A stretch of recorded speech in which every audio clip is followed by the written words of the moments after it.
Yeah, about to have me some duckton. What the What the heck? What the heck? I had my mouth. What the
Do you really believe that garbage? It's not about a believing, it's a matter of fact. So you believe.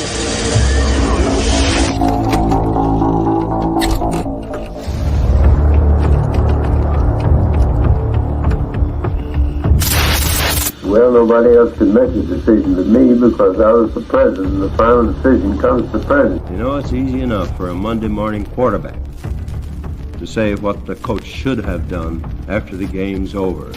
But when the decision is up before you, and on my desk I have a motto which says the buck stops here, the decision has to be made.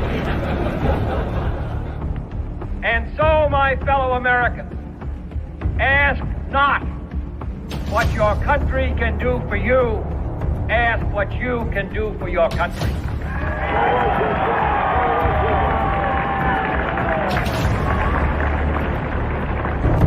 And I want to say this to the television audience. I made my mistakes, but in all of my years of public life, I have never profited from public service. I've earned every cent. And in all of my years of public life, I have never obstructed justice. And I think, too, that I could say that in my years of public life, that I welcome this kind of examination, because people have got to know whether or not their president's a crook. Well, I'm not a crook. I've earned everything I've got. President? Yep. Mr. President, I want to raise an issue that I think has been lurking out there for 2 or 3 weeks and cast it specifically in national security terms. You already are the oldest president in history, and some of your staff say you retired after your most recent encounter with Mr. Mondale. I recall yet that President Kennedy had to go for days on end with very little sleep during the Cuba Missile Crisis. Is there any doubt in your mind that you would be able to function in such circumstances? Not at all, Mr. Truitt, and I want you to know that also I will not make age an issue of this campaign. I am not going to exploit for political purposes my opponent's youth and inexperience.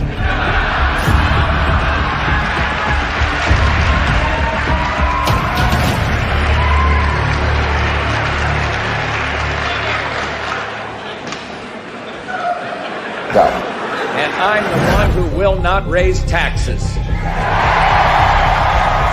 My opponent now says he'll raise them as a last resort or a third resort. But when a politician talks like that, you know that's one resort he'll be checking into. And my opponent won't rule out raising taxes, but I will, and the Congress will push me to raise taxes, and I'll say no. And they'll push, and I'll say no. And they'll push again, and I'll say to them, read my lips. No new taxes.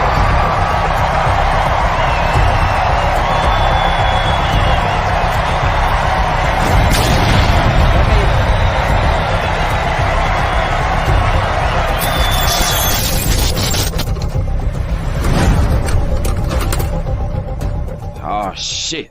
Here we go again. You're full of shit. All right, thank you. No, shush. Shush. In any country, prison is where society sends its failures. But in this country, society itself is failing.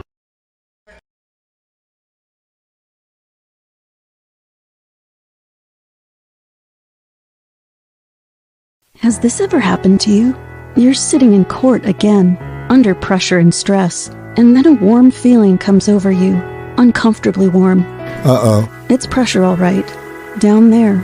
That's when you need Trump diapers. Trump diapers, the elite adults incontinence product for owning libs on the go while you go. Trump diapers contain a comforting, patent-pending fiber that's the ultimate in pulling fluids from your delicate orange skin. I always look orange. With Trump diapers, you can sit all day in luxurious comfort, whether you're busy ending democracy or just rage posting on social media without consequence. Trump diapers let you spread Russian propaganda all day in dry comfort. And Trump diapers make insurrection easy. You'll never need to poop in the Capitol again. Trump diapers, for when you're losing your shit in more ways than one.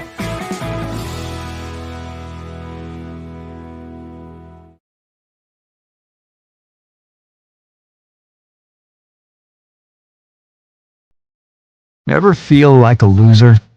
A sucker. Someone who got played.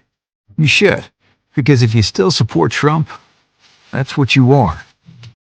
You got played by this guy. All his promises, come on, they're as real as his hair. He never built the wall. He never did the trade deals. He was never going to. It was all a show, a con game. He said you get tired of winning, but you're just tired. Tired of giving him money to pay for his lawyers. Tired of watching him embarrass you. Tired of his lies, his lawsuits, his trouble. Tired of defending a man who doesn't deserve your support. You know he won't change. You know he's the architect of all his problems. But he thinks you're gullible, that you can't figure him out. If you keep supporting him, you're proving him right.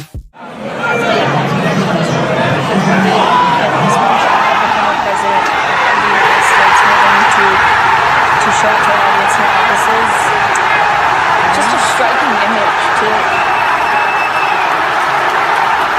too. Trump just isn't the same. You're noticing it now, aren't you? You can see it.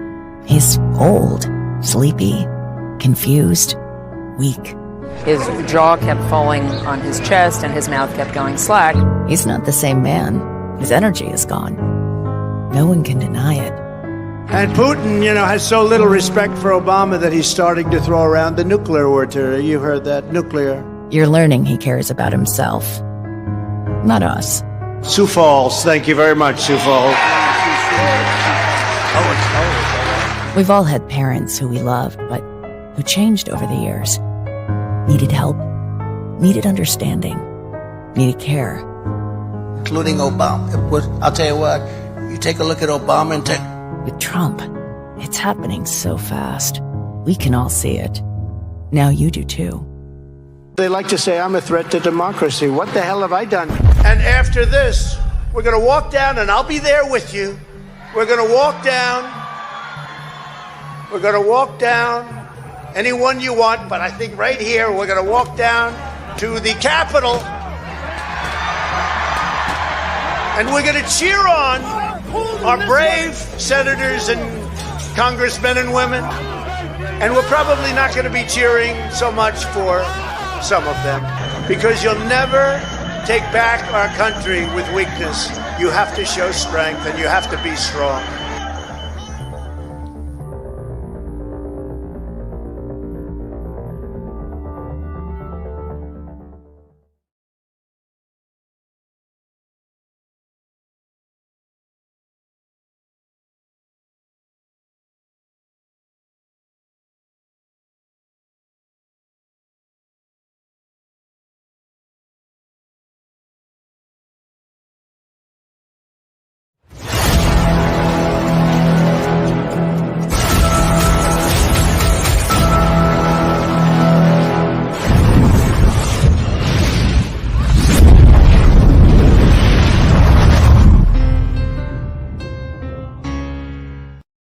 like to punch him in the face, I'll tell you.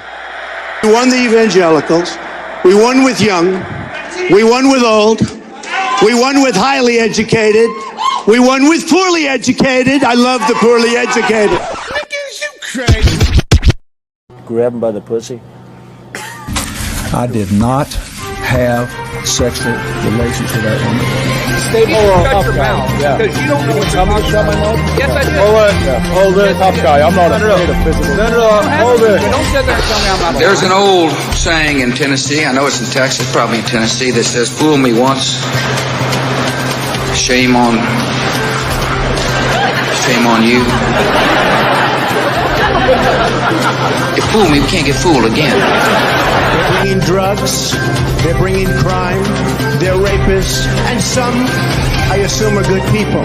Stand back and stand by with your shut up, Last thing was Olivia Gondak. It says that I wanted to eat her pussy. Olivia Gondak. I've never said that in my life tour. I would never do that. I'm happily married. I've got more than enough to eat at home. Thank you very much. You got to come see us when you come to New York, VP Biden. I will. It's a long way until November. We got more questions.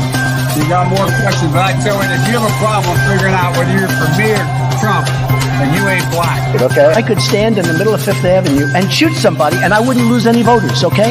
It's like incredible. I went to an Ivy League school. I'm very highly educated. I know words. I have the best words. We now have a gun on every table. We're ready to start shooting. By the way, maybe you could inject some bleach in your arm, and that would take care of it. This is the same man. Sarcastically. That was... Even though they're trying to impeach the son of a bitch. Can you believe that? You believe that?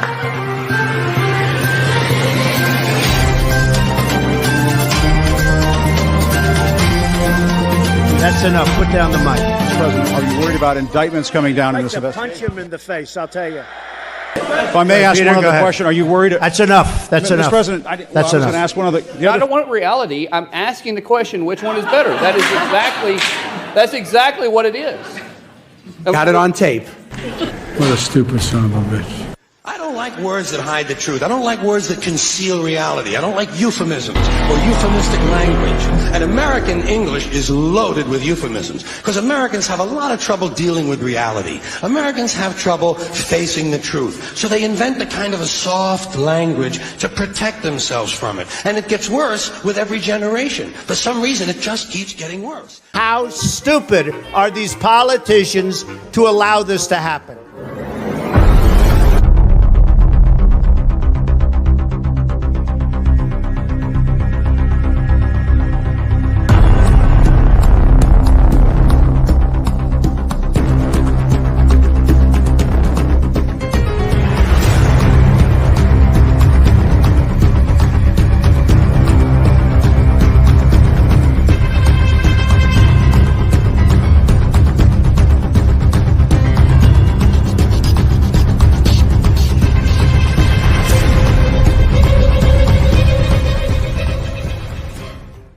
If you want to run your mouth, we can be two consenting adults. We can finish it here.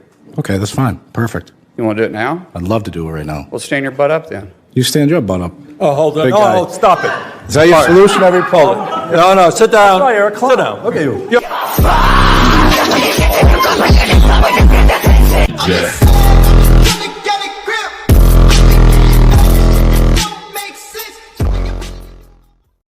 You're saying it's a falsehood, and they're giving Sean Spicer, our press secretary, gave alternative facts. Alternative facts. Alternative facts. Alternative facts.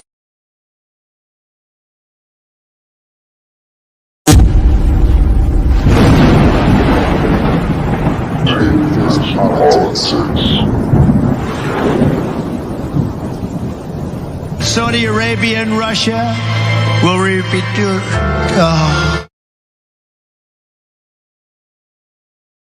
I ain't talking politics, I'm talking life. I ain't talking politics, I'm talking life.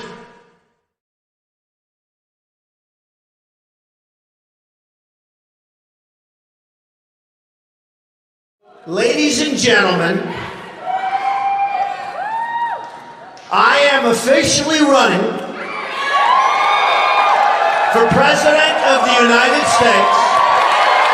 And we are going to make our country great again. When Mexico sends its people, they're not sending their best. They're not sending you. They're not sending you. They're sending people that have lots of problems, and they're bringing those problems with us. They're bringing drugs. They're bringing crime. They're rapists. Wait a minute. A jury in New York finding Donald Trump, the Republican presidential frontrunner, by far liable for sexually abusing and defaming writer E. Jean Carroll. A few moments later. I have absolutely no idea who this woman is.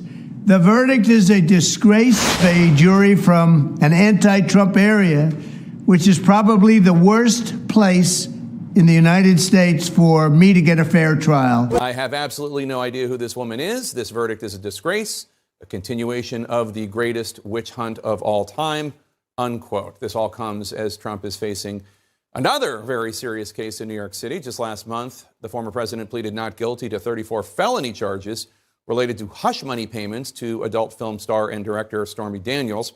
One eternity later. I'm pausing because it's coming in. Count 24, guilty. Count 25, guilty. Count 26, guilty. Count 27, guilty. Count 28, guilty. Count 29, guilty. Count 30, guilty. Count 31, guilty. Count 32, guilty. Count 33, guilty. Count 34, guilty. That is 34 felony counts here, all guilty verdicts.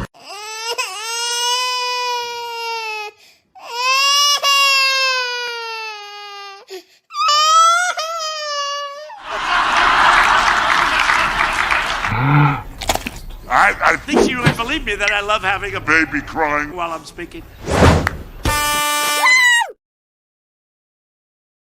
All right, here we go. Back for another Tuesday, another TFP Tuesday. This time it's on episode 36. I'm Venkat, and today's episode is Guilty on All Counts. And of course, I'm joined with the world's most dangerous political panel. First, we'll go to Ricardo. What's going on, Ricardo?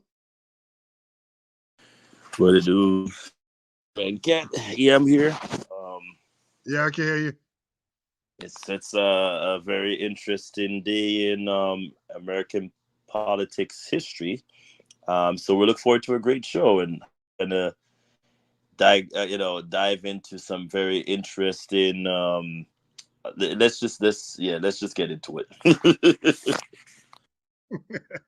All right. And also on the panel, the political prophet amongst men, MD20. Peace. What's going on? What's happening? All right. And of course, we got the technician, Jeremy Dunbar.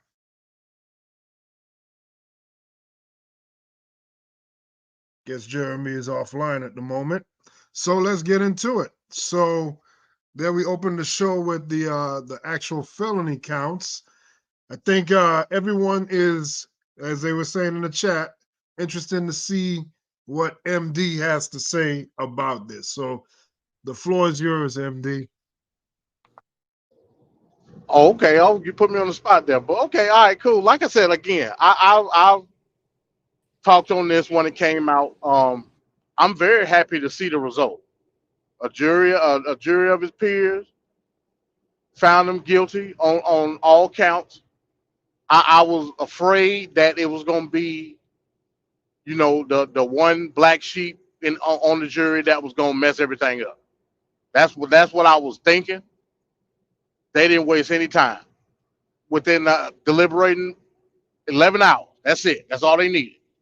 Hell, really don't even think they really needed that based on how it went.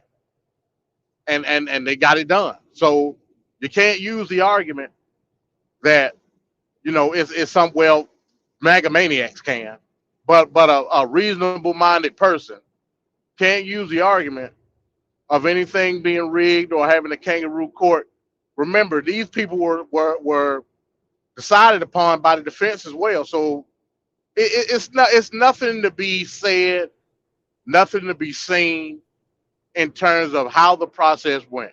It went by the book. They called it straight down the middle. Even with all the shenanigans that Trump was doing at the particular time, it was a fair trial, hands down. Now, of all the cases, I've always said once these indictments start rolling out that this was the weakest of the case, based on the fact that we're talking about, the white collar system in which crime is deliberated on. It is what it is. You can make arguments of a two-tiered justice system all you want. At the end of the day, we understand that certain crimes denote certain actions. And, with a usual case, falsifying business documents wouldn't be that big of a deal. In a usual sense. This was not that usual sense. I've said, once this came out, everybody knows that this is what I think. It is to my belief that, yes, we should celebrate this victory now, cherish it. I don't think it's going to last long. At some point in time, whether it be the state Supreme Court, some type of appellate court, or if it get all the way up to the Supreme Court, some court is going to end up overruling this or overturning it, based on the fact that in a lot of people's eyes, and this may be in the eyes of a Supreme Court, there wasn't any basis to upgrading the charges to felonies, which would in any other case been misdemeanors. Now they did it based on the Federal Elections Campaign Act. That alone gives me the implication that it's going to be overturned. Having a state DA or hell, not even a district DA trying a case that has federal implication. I think on that alone, it's going to be overturned because you use a federal occurrence to upgrade a crime. The DOJ didn't indict him. Any other type of federal agency didn't indict him. The Manhattan DA indicted him. I think on that now that don't take away if he did it or not. I'm not saying that in any way, shape, or form. Based on the process of how he was able to get the indictment down through the grand jury I think that's the ultimate problem. And that's why I think it's going to be overturned. When? I don't know. I have no idea. But I do believe at some point in time, it will be overturned. And of course, with it being overturned, that's going to take away all the charges completely. You can't go back and retry them for the same crimes. That'll be double jeopardy. So I think, yes, we should cherish the moment, cherish the day, like Sade would say, and have it as a memory, because I don't think it's going to last. That's just me. All right, Ricardo, what's your thoughts on the what MD just said? Do you think it's going to get overturned? Do you think it sticks? What are your thoughts? There's two ways in looking at this is going to forward of how it all went down. Interest point to it, but asking me what my dream takeaway of this and how it should go down moving forward is him and force Supreme Court to take it up on next go to decide on their terms, and then the same justices that he placed on the Supreme Court decide to rule against him. And that's what I've been saying from October of last year. Don't be surprised if it ends up coming down to that, because that's what he wants. And not only that, he brought up some dog whistle during I think it was some interview with Fox, where it was like, I don't think the people would like that much. Sir, let me bring this one thing to your attention. And I'm going to say this again, like I said it on Man Talk Monday. Man Talk Sunday when we did it last week. You are not above the law. We have checks and balances in place for a reason. When George Washington and the rest of the 13th, statesmen decide to, rule and come up with all of these things that we have now in place for a specific reason. It was to stop people like you, just that one unicorn that will come out of nowhere and decides, oh, hey, I want to be a tyrant. I want to do this on my own terms. That's not how it works. This 250-year-old institution that we have, which is a democracy, has been in place for that one reason, for the checks and balances. You're not going to come out of nowhere and think you're just going to get away scotch-free because you've decided that it's on your terms. That's not how it works. And I feel like for him, it was very, and just going back to that very day when we had the whole the whole proceedings happen, I was shocked that not even one of the verdict came back in not guilty. We were all like flabbergasted because we were like, okay, maybe one of them might rule. Guilty. It was just guilty to the point where I was like, wait, am I reading the right news? They looked, because I was at work at the time, and we were all so glued to our phones. That's to show you how fast it was. And when we all realized it was literally 34 counts guilty, we were like, my God, what is going on here? Because we, for some reason, he would have skewed one of the jurors. No, sorry, but it goes to prove my point that we've always been saying about Trump and certain people, because I'm sure he's going on a rampage going on, Biden's against me. And sir, this is a bipartisan group of people who came up, who decided to do. If there's anything that would be skewed against you, I would probably say the judge probably might have, and even in that case, the judge has no and MD could correct me if I'm wrong. The judge could probably word or state certain things in such a way that might push it a certain direction, but the judge doesn't rule. It's the jury that makes the final say. And if I'm not mistaken, there was a juror on that exact group of people who was Amish, I think, and he knows nothing about politics and whatnot. It goes to prove my point again, that it was going to be down to what is the legalities. What if you present a case to someone and they've never heard about Trump before in their life? They're going to go by what is presented to them in terms of a case. What is the actual issue that they're going to discuss about the case? But what was the false? What was all of that? The who, what, when, where, and why? And they decided based on that. It wasn't about who. It was Biden people that did such and such. That's utter bullcrap. The stuff that he was spewing, going on and on about, I was saying to myself, if the MAGA maniacs, they would probably be the only ones that believe this. And let me make this one point final. The independent voters, if you listen to the polls the day after, made this very same point that I've been saying since October. You're probably not going to win because they all stated that this case skews them in terms of how they're going to vote going into November. So you have both Biden, not to say Biden's going to get away scotch-free, because he has a lot of things that he needs to catch up on. But if there's one thing I will say about Trump, he needs to work extra hard to skew the independent voters towards him at this point, because it's not looking in his favor. All the polls deliberately, from whether you be the Democratic or the conservative side, show the same thing. This skewed their actual voting going forward. So I don't know how he's going to proceed. And there's more cases to come, by the way. This was just the icing on the cake. But if he wants SCOTUS to rule in his favor, go right ahead, sir, because I have a strange prediction that the same people, justices that you put on there, are going to be that's going to strike down what you want them to do. So to MD's point, I don't think it's gonna. MD's predicting that they're gonna strike it down, which I kind of slightly see happening, but I still see it sticking, Venkat. I still see it going forward. If anything, they're gonna give him house arrest. I think he's not gonna get more than 6 months, because maybe, if you're lucky, maybe 3 to 4 months. If he's lucky at that, probably 2. But he's not gonna get away scotch-free like that, where it's not gonna be anything sticking on purpose there. They're gonna get him for something where he has to either avoid jail time by doing house arrest, and that's where I see him staying. But past 6 months, I don't see him staying that longer. If it's jail term, they're gonna work out some crap or find some loophole or some nonsense. But I'm sure the MAGA maniacs. And by the way, I hope you have some news feed, Venkat, of them crying up a storm, praying up a storm, doing the most that day. Because boy, when I tell you, they were crying and preaching and going on and on. Yes, people, it's called checks and balances. Your savior is not above the law. And with that being stated, I hope the gag order works. All right, Hey, thanks. real quick, Van Cat. Let me speak on what Ricardo just said. Okay. I don't want to speak on the sentence because I don't know what's gonna happen.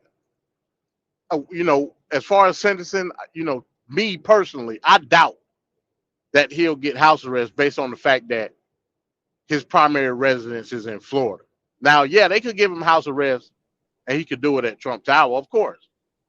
I just don't think that's plausible from a processing standpoint, with him like legally not being a New York resident. You know Oh what I'm yeah, saying? yeah, you're right. But not only that, the MD, our Florida laws prohibit him from voting two or if that run because I believe I've heard conflicting reports about that too. no. Based on what DeSantis passed into law, no convict because he was, mind you, this is his people's. DeSantis put in a law in place that no felon is allowed to run or vote because it's against the law here in Florida. So I don't know where he's getting that or where his people's getting that from, but he needs to take that up with DeSantis. And just to add to Trevor's point, it is very much insane. I said the same thing too. If we're gonna rule in the favor of Trump here, where a convicted felon is allowed to run for presidency, we need to go ahead and change the laws where if people are trying to be employed somewhere, that there's no issues when it says that you're a convicted felon. Because if you're gonna let him, get away scot-free with this kind of nonsense, then we might as well just go ahead and repeal everybody else that was trying to find a job or employment and are convicted felons. And then, you have to put on there that, hey, I'm a convicted felon. There should be no issues because this is the same things we're talking about here when it comes to check and balances, where people are like, oh, but he did this. It doesn't matter. He's a convicted, or he's going to be a convicted felon. Should not therefore be running for president. I'm sorry, but that's how it should be. Now, anybody could say otherwise, but I'm just sticking to facts. So if we're going to do that, we should go ahead and change it for everybody else, because it needs to trickle down to the Joe Schmo or the Joe Plumber that's down the street from where we live. All right, so this is what I heard. I saw a report where they were saying DeSantis said that the way that they the Florida state code says that if you're a convicted felon living in Florida, but your felony is out of another state, Florida respects the restriction, the felony restrictions of that state. In New York, you can still vote while being a convicted felon as long as you're not currently incarcerated. Now, that's what it said in the report, meaning that because his felony is in New York, Florida would respect the felony restrictions of the state of New York, therefore giving Trump the right to vote. Now, that's what it said on the report. I ain't saying it's true.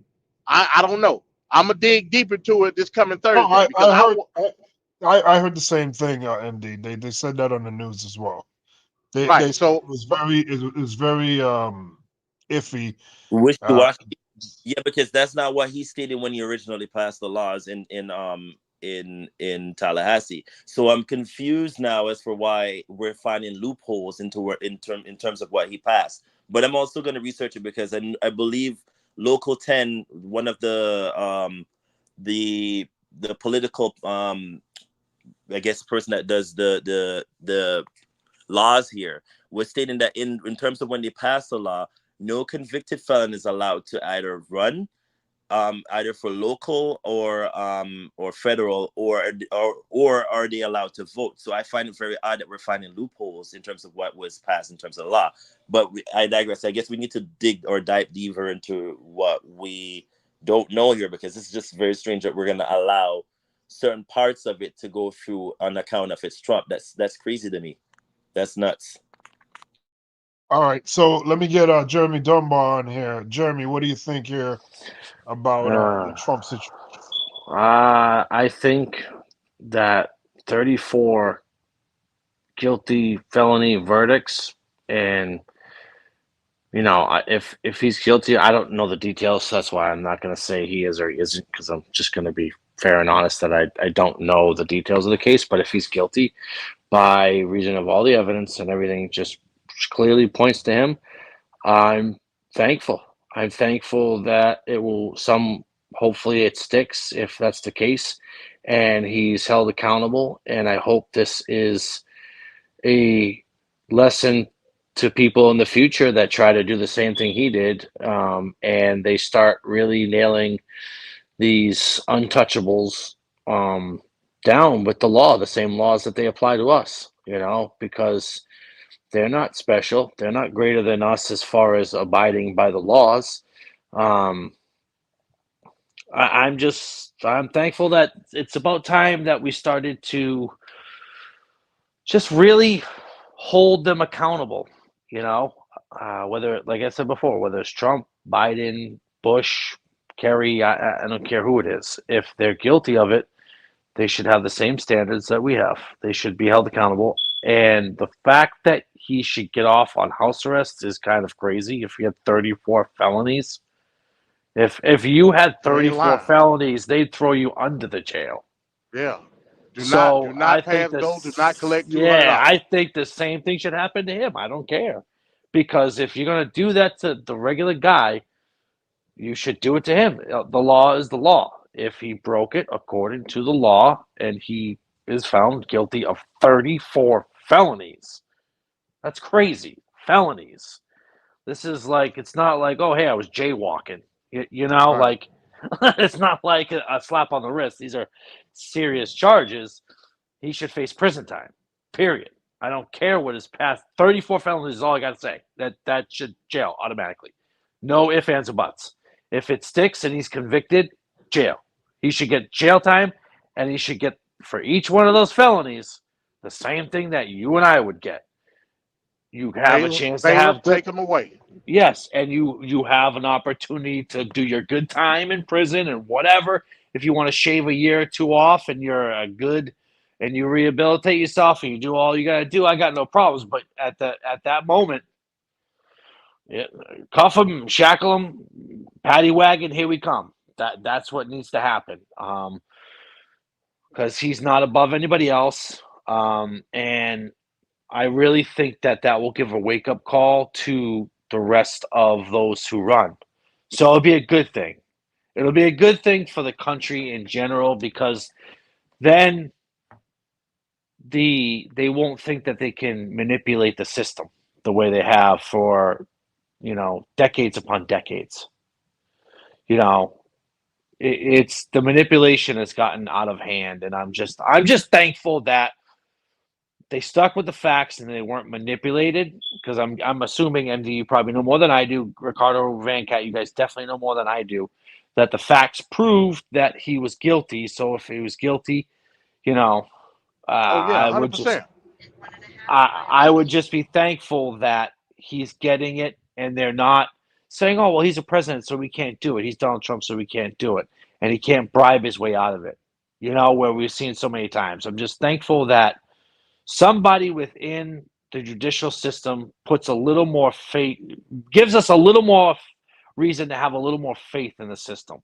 Even for a brief moment, even that little bit of relief can go a long way for the people, that finally some sort of justice for the uppity against the uppity up is served, and they can't get away with it. That's what I'm hoping for. If he's guilty and he's all the evidence, I'm hoping for that. I'm hoping for that, because right is right and wrong is wrong. I don't care who you are. That's just what it is. You got to abide by the laws that we have to abide by. So just do it. And, kudos to those who, and it's in his home state too, on top of that. So that's even like a bigger shock, that his home state even, he's got ties all over there, right? That they stood their ground and just said, nope, this is what it is. Kudos to the jurors it was the jurors, correct, that deliberated on it? Yeah. Kudos to them for not being starstruck or awe or whatever, or even if they were trying to be bribed, thankfully they didn't, and they stuck to it, and they just looked at the facts. And I'm thankful for that, very much so, because that's hard to do nowadays, and especially with the economic straits, it's hard to say no if they were bribed, and it's hard to not, be starstruck for what the man is, whether you agree with him or not. He has that ability.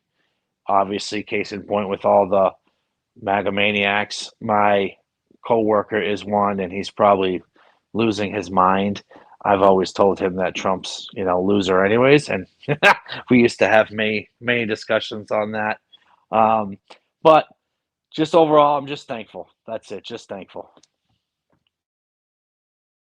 All right, thank you, Jeremy. I want to go into another video here because, just like we all have coworkers at work, some are up, some are down with this. You have conversations with people, and immediately you hear the regurgitation of Trump talking points, literal, exact, verbatim, word for word defense of what Trump would say. What exactly Trump would say or do is exactly how they convey this verdict and everything else he's been going up against. It's kind of mind-numbing, in my opinion.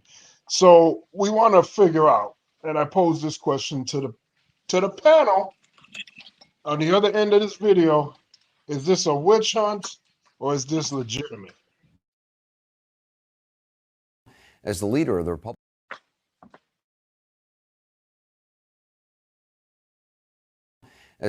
Republican Party, the self-proclaimed rule of law party faces a July sentencing date for 34 felony convictions.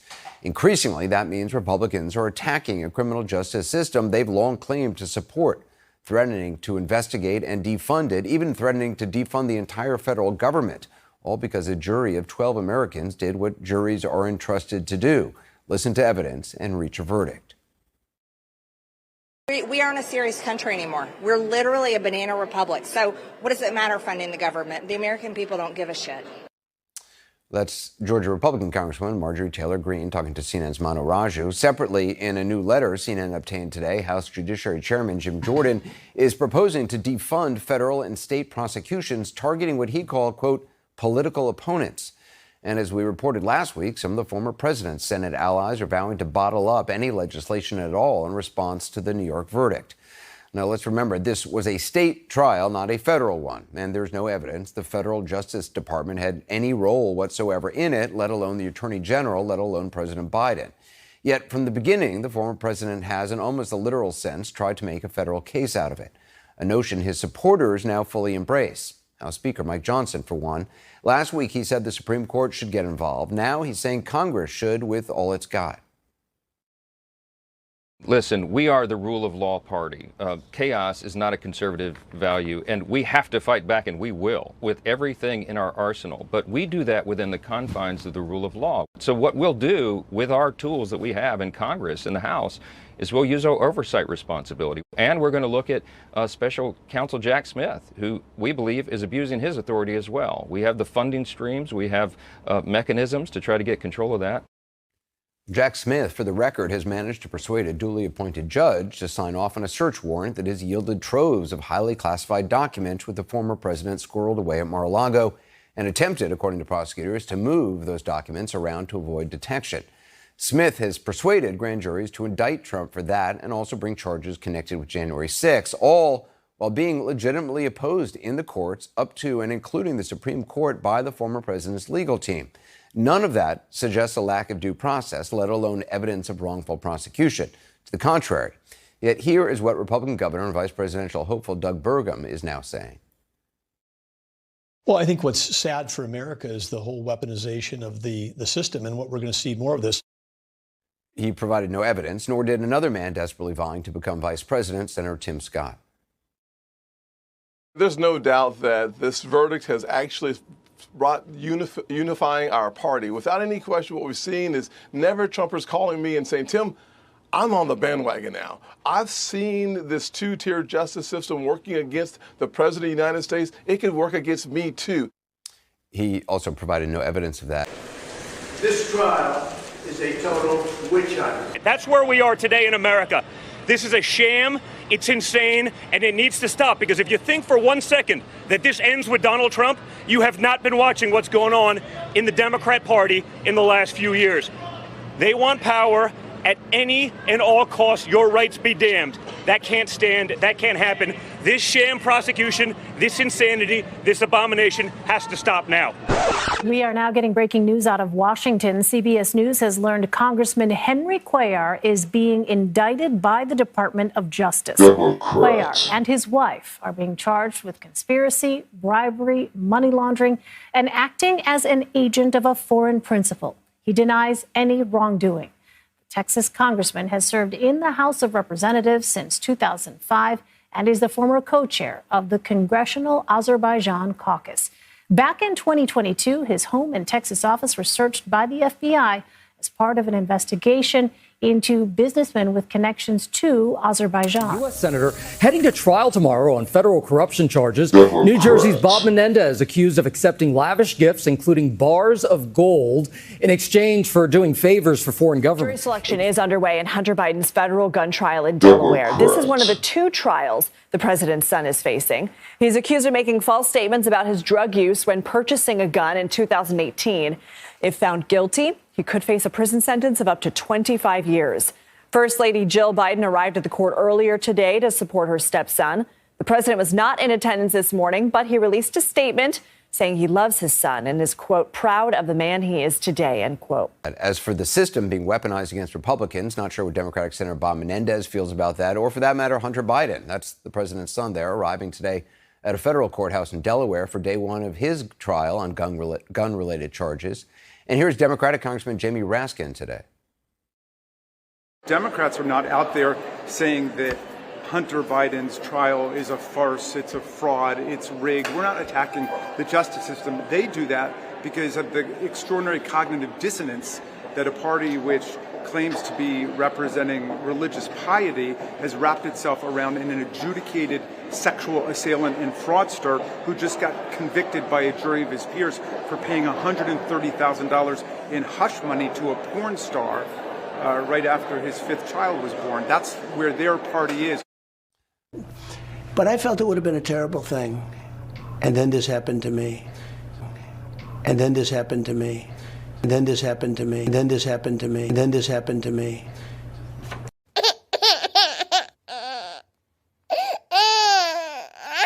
Hashtag shut your bitch asses up. Hashtag Cody Crybabies. Well, you're idiots.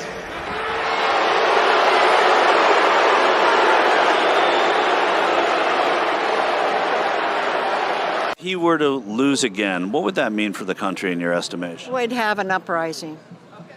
There's too many people that are ready to go now. I did not say individually. I meant when we get you all together like this, you're pretty dumb.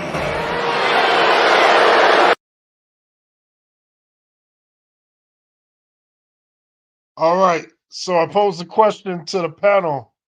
Is there any legitimacy in the talking point of Republicans that this is an illegitimate, this is a weaponization of the Justice Department by Joe Biden and the Democrats, or was it a legitimate, he just got trialed and he lost the trial? I'll go with Ricardo.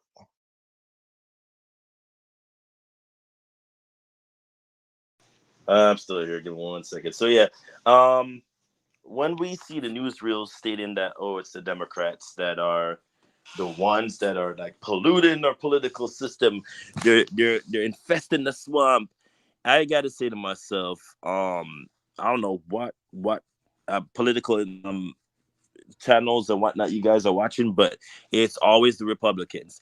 For whatever the reason, the Conservative Party, which was the party of values, is now sex-filled and horny and doing the most and, filled with felons and horny-ass people that have nothing better to do with their time. The Democrats, don't get me wrong, have their fair share of, stupidity and nonsense. But if we really call it for what it is, the Republican Party has now become very cesspoolish, if you want to go that route. So, I mean, I don't know why Donald Trump Jr. is going on and on talking about, oh, the Democrats want to do this and they've been just trying to destroy our country. And if you don't go sit your ass down somewhere and have several seats, sir, I don't know which party you are, because clearly I've been saying this from the beginning that I don't think for the life of me there's conservative values left in this country. And you can say whatever you want to say. We've changed from the 90s up until now. I don't think it's the same anymore. The party of values and the party of morality and all of that doesn't really stand for what it stands for anymore. I mean, look at who you chose as your party leader. That says a lot. The man that said that I will grab a woman by her crotch and get away with it, or I could finger and do all that. Let me just state this. Like it's absurd that we're down this path discussing this discussion right now. And no one seems to think this is wrong in the eyes of if we're going by morality. Now, MD, I know you're going to come after me. But if we're going to do all of that and state that this country used to have conservative values, used to stick by the stickler of saying, hey, I'm going to pick a president because he has a wife and he has strong this and he goes to church, and none of that should stick now if we're going to be picking who for the reason of, but they're trying to campaign down. And what are we looking at the same spectrum here? Are we looking through the same lens? What is going on here? Because we've come a long road to get to this point to then choose this moron or give him a pass. He shouldn't get a pass, period. As Jeremy said, if you literally got 34 counts and you're a convicted felon, which you're about to be, they're about to make the conviction clear on July, don't quote me, I think it's the 11th, or according to him, the 5th. What are we doing here? Like it's if he gets a pass, and like I stated again in the beginning of the show, everyone should get a pass, because if you're a convicted felon, I shouldn't hear no excuse anymore of, hey, I'm applying for a job, but I can't state that I'm a convicted felon. I'm not allowed to get a certain job anymore. No, that should be struck down, period, because this is absurd that we're allowing this foolishness to escalate to the point where we're seeing it, where it's biasness. But again, according to Marjorie Taylor Greene, who's the smartest person out there, because Lord knows she has so much diplomas and from Acme University, she knows every goddamn thing. The American people don't give a shit anymore. So clearly, if we don't give a shit, why should you or anybody else do? So I digress. All right, MD, what did you think? Is this illegitimate in any sense of the form, a weaponization of the Justice Department through Biden and the Democrats, or is this just a legitimate loss through the legal system for Trump? Another one of many. All right, so let me start off with this, and this is so crazy. So I listened to this show on Sirius XM, right? Sonny Johnson, shout out to her. The Black Conservative Show, right? Yeah. She coined the term, and I'm a co-opt it for YouTube, right? She calls it the woke right. When have you ever in your life heard any conservative talk about the two-tier justice system? Ever? When have you ever heard any Republican talking about being disenfranchised and discriminated against? I've never heard it. One of the principles of old GOP politics is self-determination, self-reliance, self-accountability. That's a Republican adage. That's conservatism 101. We are seeing such polarization within the Republican Party alone, not just all politics, that they have convinced the masses of the MAGA maniacs that the Democratic Party is the party of woke policy and all that, and then turn right around, do a whole 360 and turn around and use that same ideology to describe what's happening to Trump. It's the woke right. This is insane. This is not fear. I should not be put to them indignancies. This is not a witch hunt at all. This is, let's use what we fight against to make a statement for the person that we want. This is dangerous, y'all. It's dangerous. And if you can't, or if you can't discern what's going on and identify the issue, fascism is what you get. This same thing happened with Hitler in the beer house riots when he got sent to prison and wrote Mein Kampf. Same thing. Talked about the disenfranchisement of the German people through what was going on at that particular time. Same exact. There's nothing new under the sun, folks. Nothing. And the fact that the common masses of people who, just like Roman Reigns said, when you get them all together, they all of a sudden get dumb as hell. The fact that they don't identify it is trouble to the American way of life. It's troubling. And if we don't nip it in the bud now, man, I fear what we're going to be in the future. This is not fear. I should not be put to them indignancies. You know what I'm saying? And that's just what it is. We are looking at the woke right. Everything that they said that the Democrats were, the very foundation of what a leftist person is, they are now using to be a victim of their own circumstance. This is crazy. Hey, we in perilous times, y'all. Perilous. And I'll just leave it at that. This is not fear. I should not be put to them indignancies.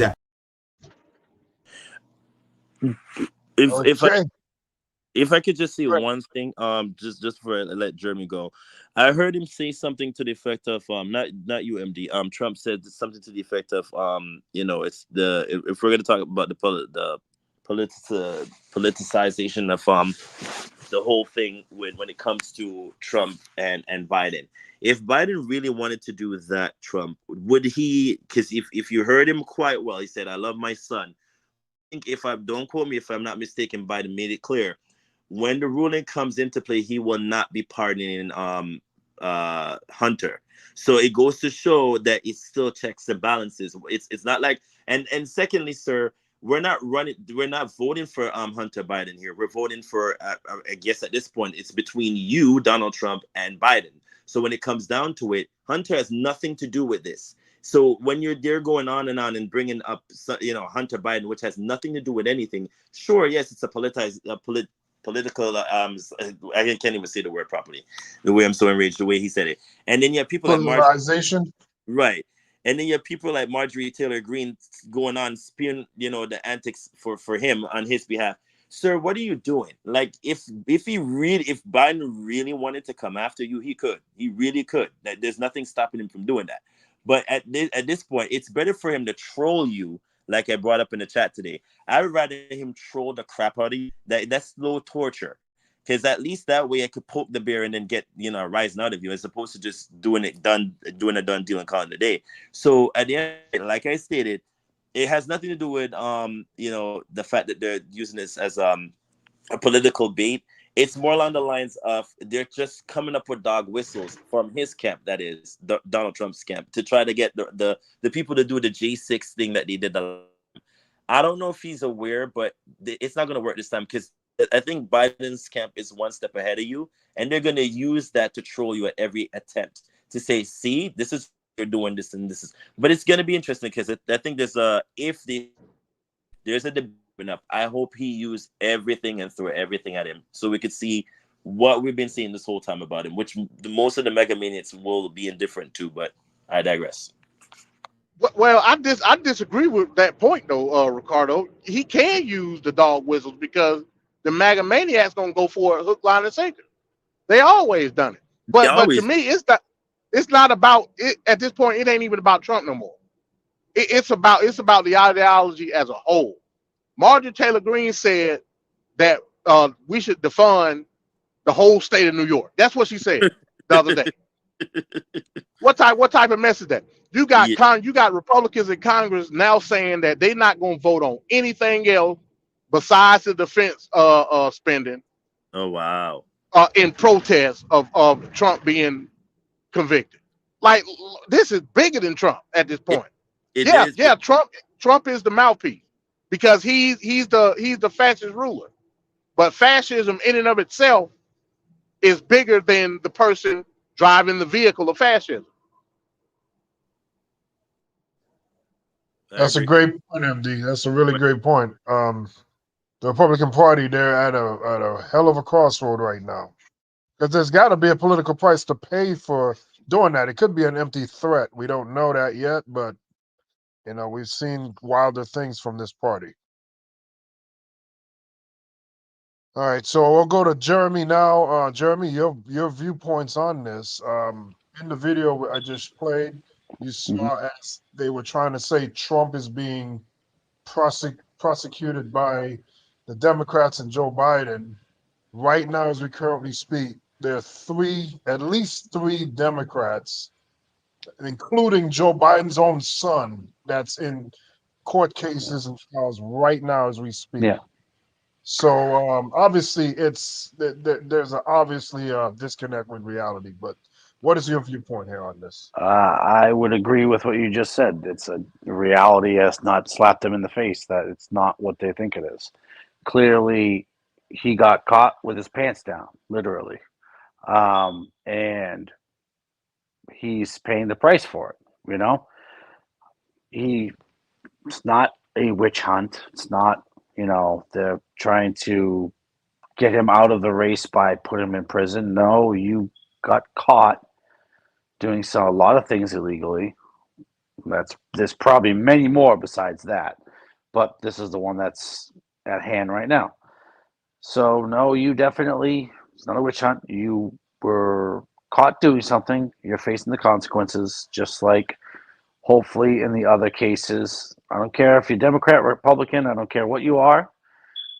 If you do the things that violate the law, you should be held to the standard that we are. Same thing. I don't really care. I don't care if you're a donkey. I don't care if you're an elephant. I don't care if you're Pinocchio. I don't care if you're, Pluto. I don't care what you are. And to MD's point where he talked about Hitler, that was a very good analogy because if you remember, I don't know if it's 2020 or 2021, I can't remember, where he was in front of a church holding the scriptures up and playing just like Hitler did. Hitler did the same thing, trying to put a good name on himself and associate himself with a good name, meanwhile doing the complete opposite. And the people fall for it. That's what the evangelicals do. That's what the megalomaniacs do. They hear the name Jesus and automatically, oh, he's great. No. Anybody can hold the scriptures in their hands. Anybody can read them. That don't mean nothing. So it's literally, like you said, we're seeing Hitler again as far as the tactics that he's using. And I hope that history does not repeat itself. I hope we learn from that. I hope we all go back and relearn and just refresh our memories and our intellect on how Hitler went about it and compare it to what's going on here and see if those are exactly the same. And then let's not do the same thing that Germany did, right? Let's be better than that. Let's be smart. Let's use wisdom, and the loyalty, even when you're at fault, is disgusting beyond belief. If somebody's wrong, they're wrong. Just don't agree with them because they have a name slapped on them in association with it. That's no, you don't do that. Call wrong for what it is. If it's your friend, your mother, your father, your sister, your brother, I don't care what, your cousin, I don't care if it's your great grandmother, whatever. If it's wrong, it's wrong. Let's just acknowledge it. Let's move forward. Let's do better. Let's be better. That's asking for a lot in today's day and age because, I still believe it's going to crumble and burn because, this whole system is wacky. And I thought another funny point that they mentioned, if you remember when they were criticizing people for defund the police, now they're saying defund the government.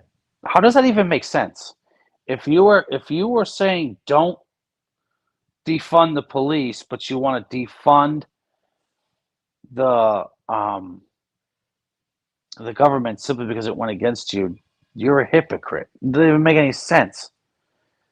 If you don't want the other to be defunded, don't ask for the other to be defunded or boycotting, like just we're not doing anything, and the fact that you're only going to allow them for defense, military, that goes to show you what you really care about. You only care about exuding your power across the globe and enforcing your thoughts and ways upon others. So I mean, it was a reason for that. It was definitely a reason. oh, that's they're definitely showing their hand and what they really care about. They don't care about the people. They care about expanding the power and riches that certain people get. That's all they care about at the end of the day. But yeah, I mean, I think it's nonsense. It's not a witch hunt. You got caught. Your orange self was caught. You were glowing. You stuck out like a sore thumb. And Van Cat, you gotta get the soul glow thing. You gotta get it when we do the Trump thing, and do the voiceover orange glow. You gotta do it, buddy. You gotta do it. That would be awesome. Every time we mention Trump, just put it on. If anybody can do it, Van Cat can do it. Oh, hey, I bet he can. He does some good stuff. Right. Hey, one more thing, real quick, Van Cat, before you go to the next segment. Historically, Democrats have been the ones caught up in criminal schemes. Historically. Historically, yes. Kwame Kilpatrick in Detroit. Marion Barry, Bill Campbell down in Atlanta. Derwin Brown in DeKalb County, where I grew up. Anytime we heard about corruption and criminal scandals in politics, 9 times out of 10 it was the Democrats. Historic. Hell, I don't know. The Confederacy. Anyone? So what are we talking about? But when there's a play to be had from the political stage, the Republicans know how to put on one. And that's exactly what they're doing right now. Remember I said it, the woke right. That's what we're looking at right now. If anybody is woke, presently, right now, in June 2024, it's the Republican Party. I can agree with that. How they got woke all of a sudden, I don't know. But now all of a sudden they woke. They saw it work. Don't let them play you for a fool. Don't let them do it. They saw Don't let work, them do MD. That's exactly. And one more thing. The Banana Republic reference, right? I also heard Ted Cruz in an interview call it a Banana Republic bait. Now, correct me if I'm wrong. In the trial, when they had David Pecker on the stand, did he not say that him and Trump had a scheme to put Ted Cruz in the National Enquirer to demean him? Yes, they during the general primary in 2016. Yes. How much of a dumbass can you be? Because they're trying to get the VP ticket, 1, MD, and 2, they're spineless at this point. It's just like Bucktooth Willie. They're coming up with a whole bunch of stuff. What are you doing? So wait a minute, Ricardo. You mean to tell me the hell with if I got cheated out of the presidential nomination? The hell with that. That's what you're telling me Ted Cruz said. That's what Ted Cruz said. Not only that, Marco Rubio did the same thing. And I'm saying to myself, where's the values that you guys used to have? Like all of a sudden now it's only convenience that we're going by just because we're either trying to vie to get the VP spot or we're just trying to suck up at this point just in case, God forbid, who wins in November. Oh, I could say, I was in his good graces so I could I could moxie up my way. Like, what are we doing? This is what we're doing. This is what you're doing now, people. It's kind of sad to watch. It's called brown nosing. Whatever they call it, Jeremy. It's crazy to me. It's nuts. It's definitely brown nosing. They want to be just like you said. When if he even is able to run and elected, that would be, oh my, I would lose all faith in what little I had. I don't really have much, but I would lose it all for any form of government if that even happens, because that would be ridiculous. 34 counts as a felon. That's all I gotta say. I'm going to keep saying it. 34 counts as a felon. 34 counts as a felon. 34 felonies. That's it. Enough said. No presidential election. Find somebody else. I don't know. Put somebody else up there. Put who his vice president was going to be. Don't they say if president dies or whatever the case may be, the vice president takes over? Well, whatever his vice president was, let him run. And leave it there. Don't allow him to run. That's what I would say. All right. So in the next couple videos here, we're just gonna look at some specific videos that have some controversy behind it surrounding things that Trump said in the past connected to today, and also some more fallout from this conviction. So we'll be back on the other end. Folks, she shouldn't be allowed to run. Okay, sure. There's virtually no doubt that FBI Director Comey and the great special agents of the FBI will be able to collect more than enough evidence to garner indictments against Hillary Clinton and her inner circle, despite her efforts to disparage them and to discredit them.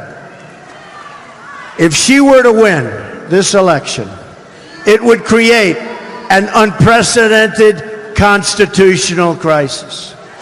In that situation, we could very well have a sitting president under felony indictment and ultimately a criminal trial.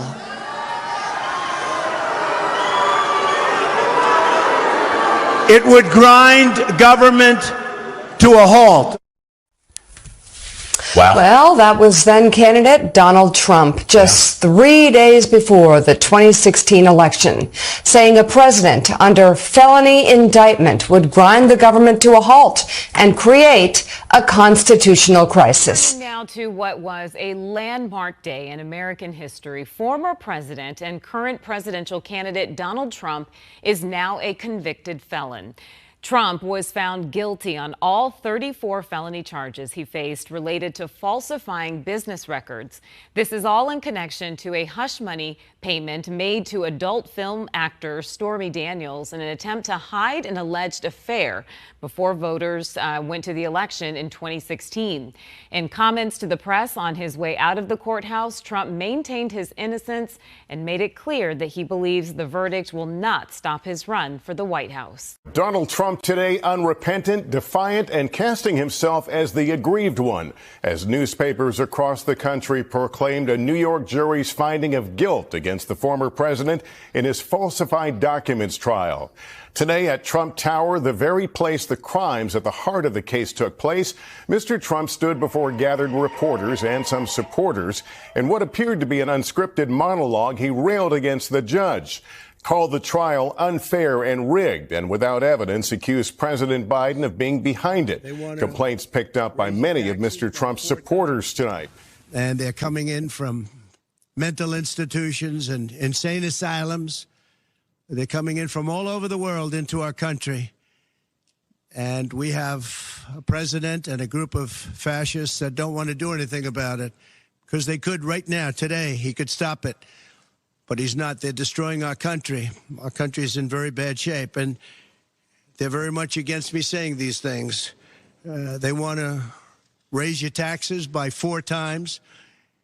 They want to stop you from having cars with their ridiculous mandates that make it impossible for you to get a car or afford a car, but make it very possible for China to build all of our cars. It's a very serious problem that we have. We just went through one of many experiences where we had a conflicted judge, highly conflicted. There's never been a more conflicted judge. Now, I'm under a gag order, which nobody's ever been under. No presidential candidate's ever been under a gag order before. I'm under a gag order, nasty gag order, where I've had to pay thousands of dollars in penalties and fines, and was threatened with jail, and was threatened with jail, with jail, with jail, with jail.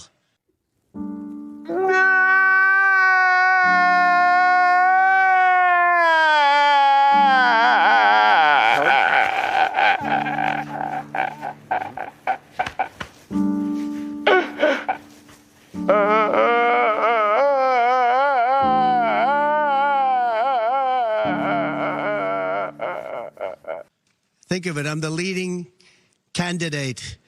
I'm leading Biden by a lot, and I'm leading the Republicans to the point where that's over. So I'm the leading person for president, and I'm under a gag order by a man that can't put 2 sentences together. given by a court, and they are in total conjunction with the White House and the DOJ, just so you understand. This is all done by Biden and his people. Maybe his people more importantly. I don't know if Biden knows too much about it, because I don't know if he knows about anything. But he's nevertheless the president, so we have to use his name. President Biden, in his first post-verdict comments, pointed out the jury's unanimous verdict and warned it is reckless to say the system is rigged. And let's listen to what the president is saying here. Good afternoon. What happened yesterday in New York City? The American principle that no one is above the law was reaffirmed. Donald Trump was given every opportunity to defend himself. It was a state case, not a federal case, and it was heard by a jury of 12 citizens, 12 Americans, 12 people like you. And after careful deliberation, the jury reached a unanimous verdict. They found Donald Trump guilty on all 34 felony counts. And it's reckless, it's dangerous, it's irresponsible for anyone to say this was rigged just because they don't like the verdict. Donald Trump, defiant as ever, railing against the dubious history he's made as the first former president convicted of felonies. If they can do this to me, they can do this to anyone. As supporters outside Trump Tower flew a flag reading Trump or death, inside, Mr. Trump insisted he'd wanted to take the stand in his own defense. He had the choice and chose not to. I wanted to testify. The theory is you never testify, because as soon as you testify, anybody, if it were George Washington, don't testify, because they'll get you on something that you said slightly wrong. Then, a laundry list of false claims, grudges, and grievances, including against the Democratic prosecutor who won the case against him. It's a very sad thing that's happening in our country, and it's a thing that I'm honored. In a way, I'm honored because somebody has to do it, and I might as well keep going and be the one. This was a political smear job. This was an attack job. This is what you see in banana republics. I think Trump benefits from this. I think they elected him president last night. I do believe the Supreme Court should step in. Do you think this conviction helps Trump in the election? Only about 3 in 10 voters in key battlegrounds say they've been following Mr. Trump's legal issues closely. I don't even know what he got convicted for. Some 10 to 20% of independents suggest they'd be less likely to vote for Mr. Trump if convicted, even as 2/3 of all voters say a guilty verdict wouldn't make a difference. A hypothetical before, but a reality now for voters in battleground states. My immediate response was finally accountability. I believe Mr. Trump has broken the law. I think it's been a witch hunt since the very beginning. It's been a long time that he's gotten away with just about anything. Finally, some accountability. That's how it feels. It's a very sad day for America. That's all I'm going to say. Why do you feel that way? Because this is political prosecution, and there's absolutely nothing behind this case. And I hope they appeal it. I'm kind of shocked that they actually found him guilty. Why are you shocked? Because people of his magnitude don't usually see the inside of a jail. And it still remains to be seen that he's actually going to see the inside of a jail. Well, we're watching the legal system work the way it's supposed to work in a democracy. 3 equal branches of government. No one is above the law. He was indicted by a jury of his peers. This was not political. This was not Joe Biden, despite the alt-right rhetoric. It was a grand jury indictment and now a jury conviction of his peers. Everybody from around the world to come here, including hardened criminals, hardened criminals. Trump faces up to 4 years in prison when his sentencing comes come July 11th. Their American history, legal history, people are going to be talking about this 100 years from now. Former President Trump is speaking about the possibility of jail time as he awaits sentencing for his felony conviction. A warm welcome for former President Donald Trump at a UFC event in New Jersey Saturday as he vows to fight the criminal conviction against him. President Trump, you're the man, bro. It is a damn travesty what they're doing to you. The judge could decide to say, hey, house arrest or even jail. It could. How do you face what that could I'm okay with it. I'm not sure the public would stand for it. with a. Did you say if they tried house arrest or? I think it would be tough for the public to take. You know, at a certain point, there's a breaking point. A new CBS News poll finds 57% of Americans thought this was the right verdict and 56% a fair trial. Among Republicans, just 18% say the verdict was right. Compare that to 96% of Democrats.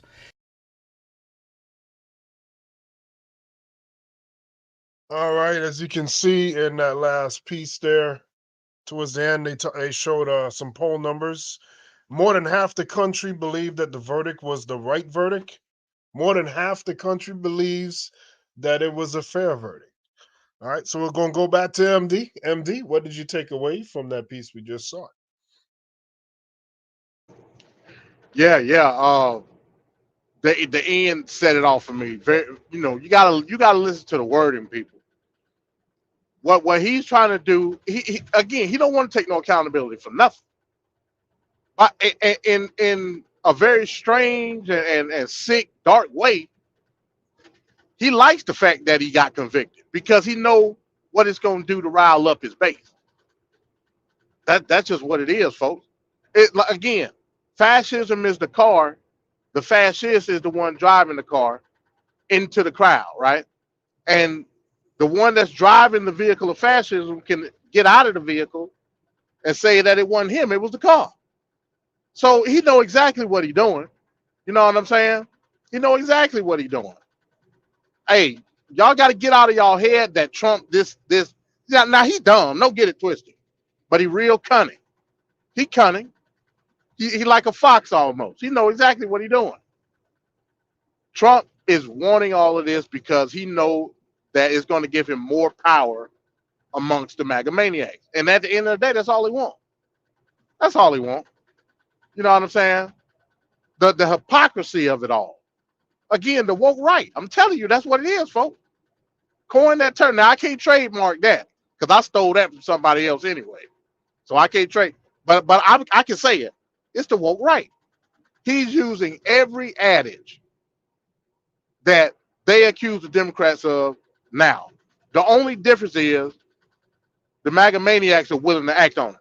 That's all. That's all it is. You know what I'm saying? Everybody remember locking her up during the 2016 election. They wanted Hillary Clinton up out of there.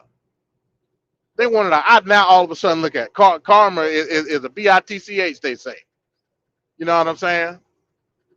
But oddly enough, he get a kink out of it because he know it's gonna do more for his base. Now I will take consideration that 18%. Again, you still got the never Trumpers that's lingering around, and especially now that he's been convicted, a lot of them was hanging their hat on if he was going to be convicted or not of a felony. Now he is, so that may seal the deal for a lot of these independents, for a lot of these never Trumper Republicans. That remains to be seen of how that's going to affect. Because, like I said, you ain't gonna see that in the poll number. You just ain't. That's why I don't put much in the poll. Because it don't show you stuff like that. But just keep that in mind as we move forward toward November. And I'll leave it at that. All right, Ricardo. What did you take away from the last piece we just saw? Anything that jumped out at you? Hey, Venkat, I'll be right back. I got to drop down. I got to make a call. I'll be right back. All right. So one of the things that stood out to me was the fact that, like I said earlier in the show, a lot of people thought that he would not have gotten and threw a lot of people off. Accountability is one of the most important things that you will hear come up time and time again when it comes to this man. Like, he doesn't take accountability for anything. So to see them actually get him on something is like, it's like a victory in itself. So it's kind of sad that we've come down this road where now it's like, for what it's worth, we just have to have a little bit of faith in the judicial system, in the three branches, in the checks and balances that we have.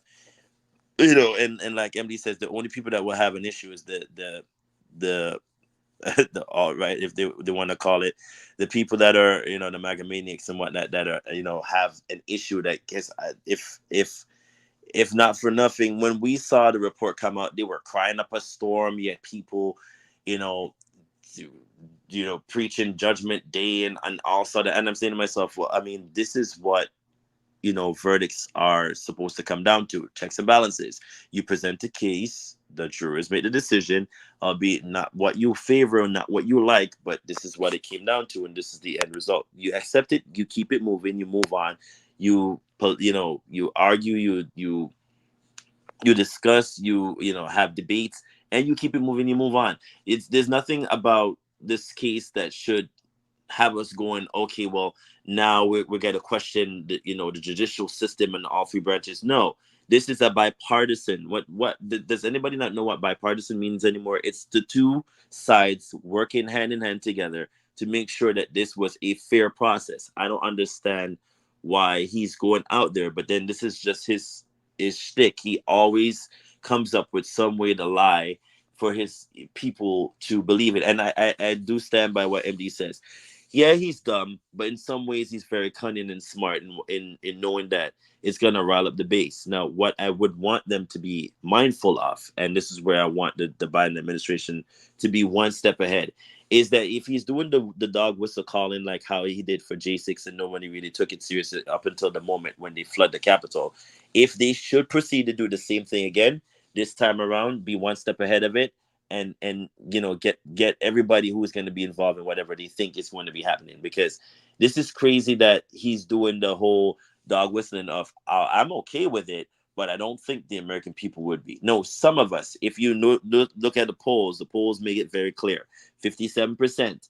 Anybody who saw this case and saw the verdict is stating otherwise. Once we saw the verdict, we knew how we're going to vote going forward for November. No matter what, if this political spectrum continues where, and I hope they do the right thing, if the Republican Party picks him as their nominee, all hell's going to break loose, because I think there's a lot of never Trumpers out there, and they're not going to stand for this. Behind the scenes, they might say otherwise, but in front of the cameras, they're probably not going to do it because, you know, on account of you have so many of the MAGA maniacs nonsense that is going around. So I think there's a lot to be said going forward with this verdict. I think it's going to be a little bit of a uphill battle for him.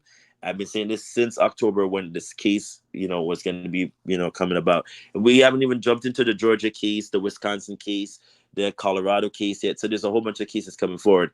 I think that once we get closer to the end of it, as the media stop doing the publicity stunts for him and start presenting what they need to present in terms of a concise variation, it should be presented to the American people. I think you're going to start seeing a wake up of a lot of people going, this ain't right. Like, you know, yeah, I might like the guy, but it's, in all fairness, this doesn't make sense. So why am I going to vote for this man when I know it's not right for, you know, the just cause of the country and whatnot? So I think you're going to see a lot of that. And I still state the polls will always say one thing, but when it comes down to it, when you go in the booth and you put two and two together and you say, all right, in all just cause, what am I going to vote for?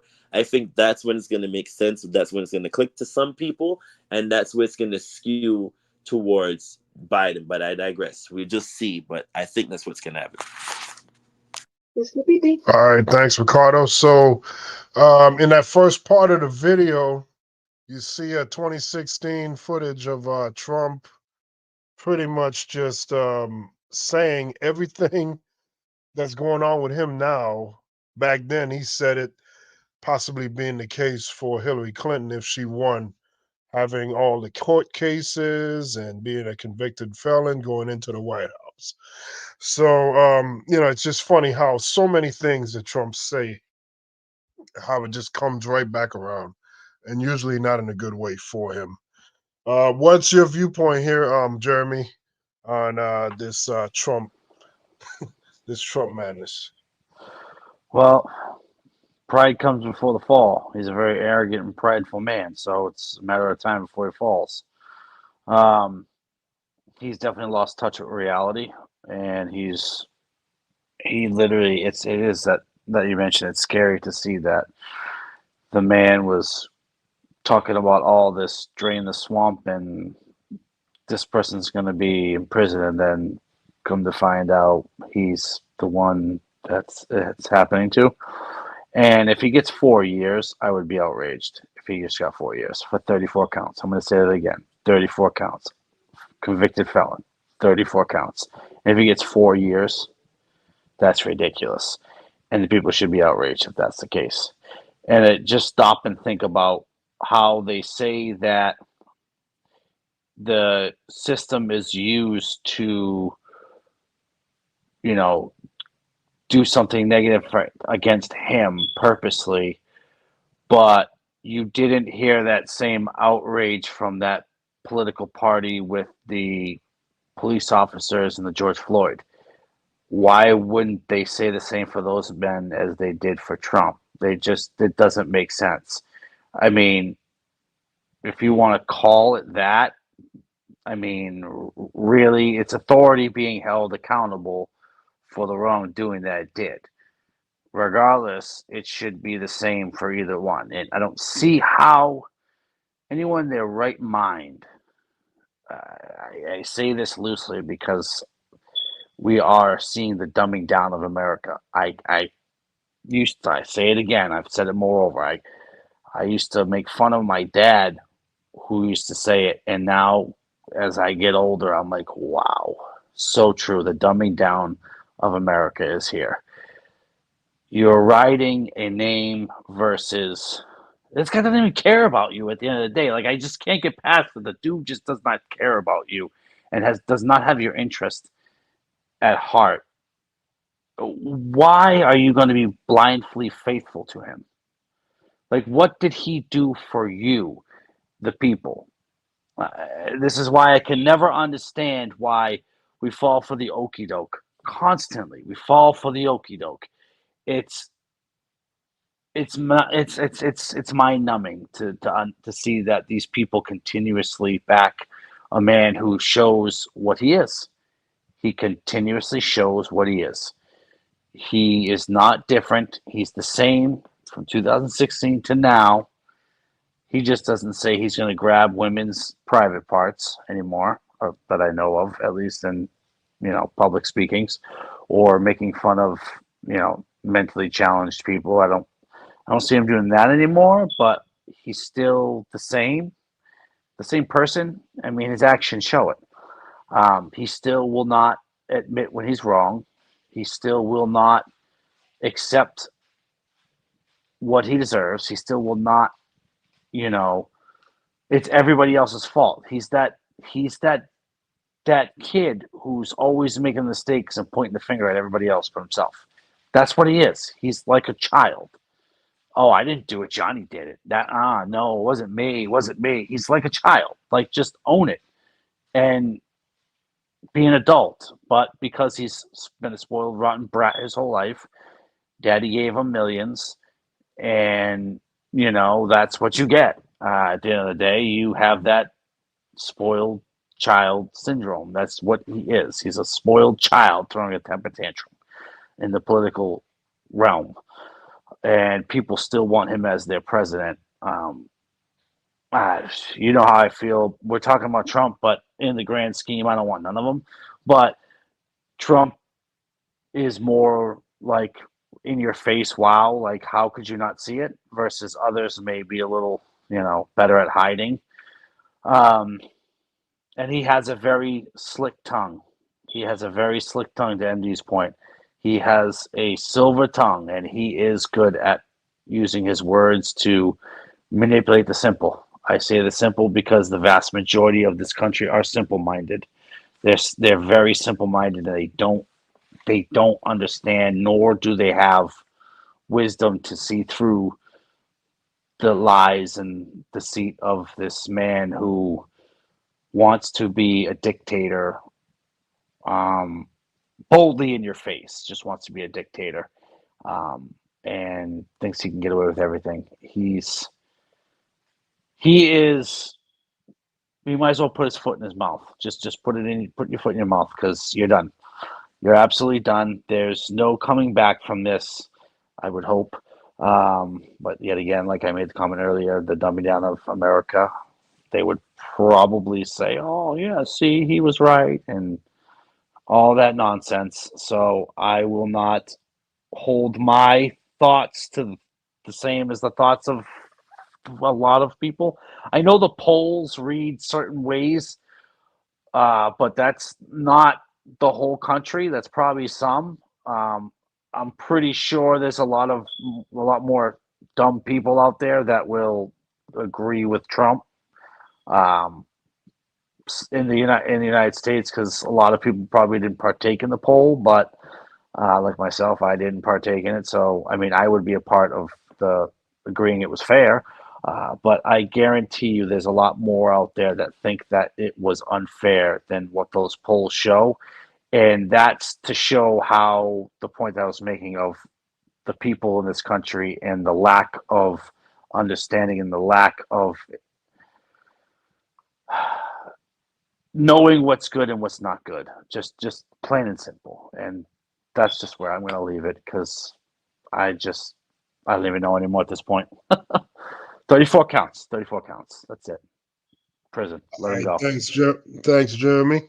All right. MD mentioned earlier about the lock her up chant.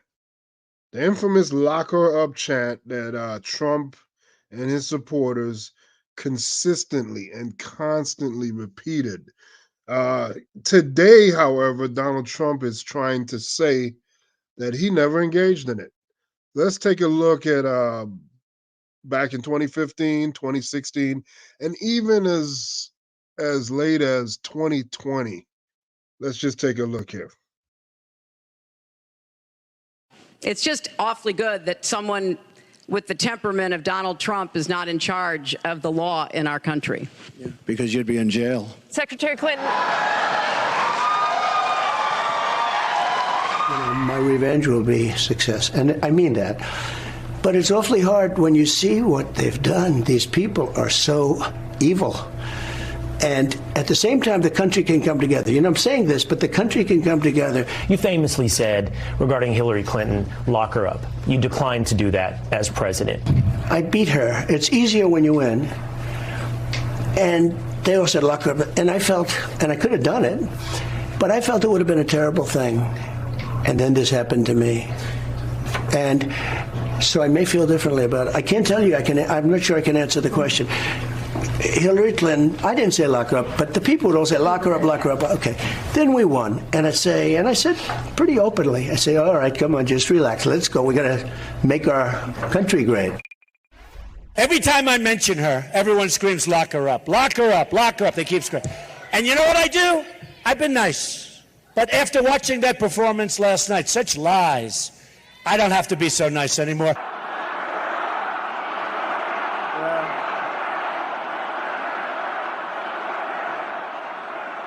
I used to say just a couple of weeks ago, let's just beat her on November 8th. But you know what? You have a point. Crooked Hillary Clinton. Oh, she's crooked, folks. She's crooked as a $3 bill. Okay, here's one. Just came out. Lock her up is right.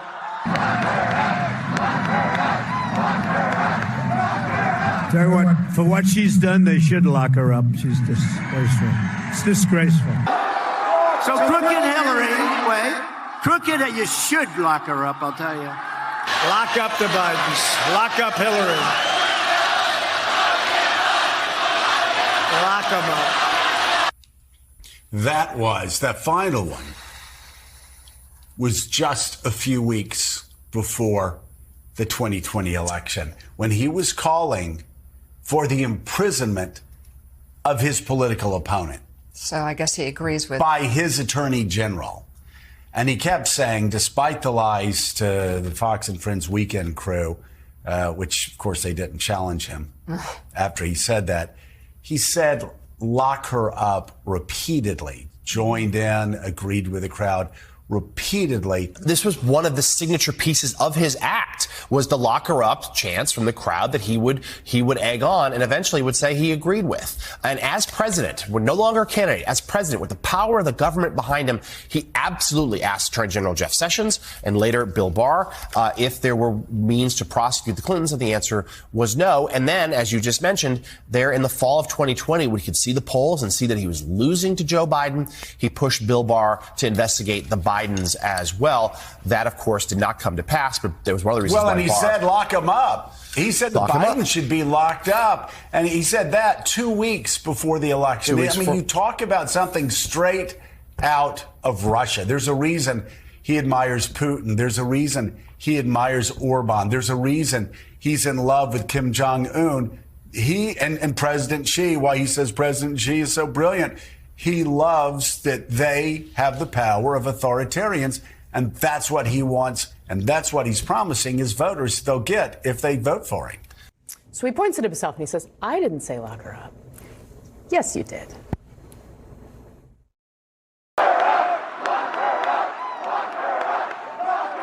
Tell you what, for what she's done, they should lock her up. She's disgraceful.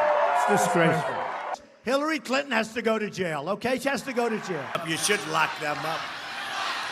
Lock up the Bidens. Lock up Hillary. All right, so there we go. More Trump deranged behavior, saying and contradicting and lying and changing the narrative of what's real and what isn't real. MD, are you on the panel yet? I guess he's still off the panel. All right, so Ricardo, anything that you would want to say about the lock her up chant, Trump trying to pretty much say that he'd never wanted that or said that, and obviously as you can see we have video proof of it. I mean, well, the derangement is real because it's either that or he has short-term memory loss, because we all heard him say, and we've all seen him say, lock her up. So for him to say, oh, I never said it, but people been saying it, it's like, you again, the accountability factor does not play a single thing when it comes to this man. And it's kind of sad to like witness, in action. But with that being stated, though, it's ironic that all the things that he stated and all the things that he spewed in terms of diatribe wise is what's coming back around to him tenfold. And it goes to show they always say humble thyself, in any accordance, because if had he just been a little bit more humble, I think some people would have found some pity on him. I doubt you're gonna get the pity circus with Trump this time around. So the whole locker up thing, and he might have said it in such a way where it's like, oh, but I didn't really mean it. I was just, going base with the crowd, and the crowd kept chanting it. But you sprinkled the gasoline that inflamed the whole chant of lock her up. So now we're going to be chanting lock you up, lock him up, because now you deserve to be locked up on 34 counts. Again, let's shout it out from the rooftop, from the highest peak mountain on earth, Mount Everest. So technically it's supposed to be Mauna Kea in Hawaii, but if we're gonna measure it from the height and not from the base, it would be Mount Everest. So from top of Mount Everest, we're gonna chant lock him up, lock him up, lock him up, because it's 34 counts, sir. You can't escape that no matter how much you try. But it's ironic that you wanted Hillary to be locked up, and here it is now you're facing the same thing that you were chanting on and on about 4 years ago. So the irony is real. But I just found it, if one thing that stood out in the video piece is that he does not recall, or maybe he has short-term memory loss again, that he was the one that stated lock her up. He was the one that stated it. He said it out loud. We all seen it. We all seen the witnessed the whole video. But again, alternative universes and twilight zones exist, it seems like. But then, it doesn't surprise me, because we have alternative universes and what do we call it? Multiverses now, if we're going to go by that. So, the multiverse, the multiverse of madness. It's beyond madness. So, it's multiverse of a whole bunch of stuff. But it's just I don't even know what else to say. It's just crazy just to see this, manifest and fold itself 10 times when he did it, to Hillary. Now it's coming back to him in a justificational format. So, best of luck, DT. You have all your hands. I wouldn't wish this on my worst enemy, but it's funny to watch you. And I, encourage Van Cat to show Michael Jackson eating the popcorn here, because buckle up, sir. It's going to be one heck of a ride. And I have my popcorn ready with the butter.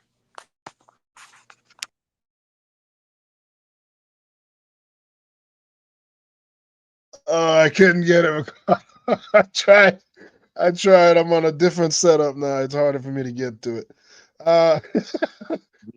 Jeremy, so 4 years ago, not a long time, but Trump MAGA supporters, they seem to have short-term memory. They don't remember this.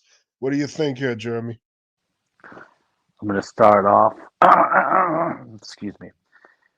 Just let your orange glow, feeling oh so pumpkin smooth. Oh man, that man is a pathological liar. That's why he doesn't remember anything, because they never remember their lies. They just keep telling other lies, and they get caught up in it. And 34 guilty verdicts later, here we are, and he's forgotten that he said the same thing that he's denying.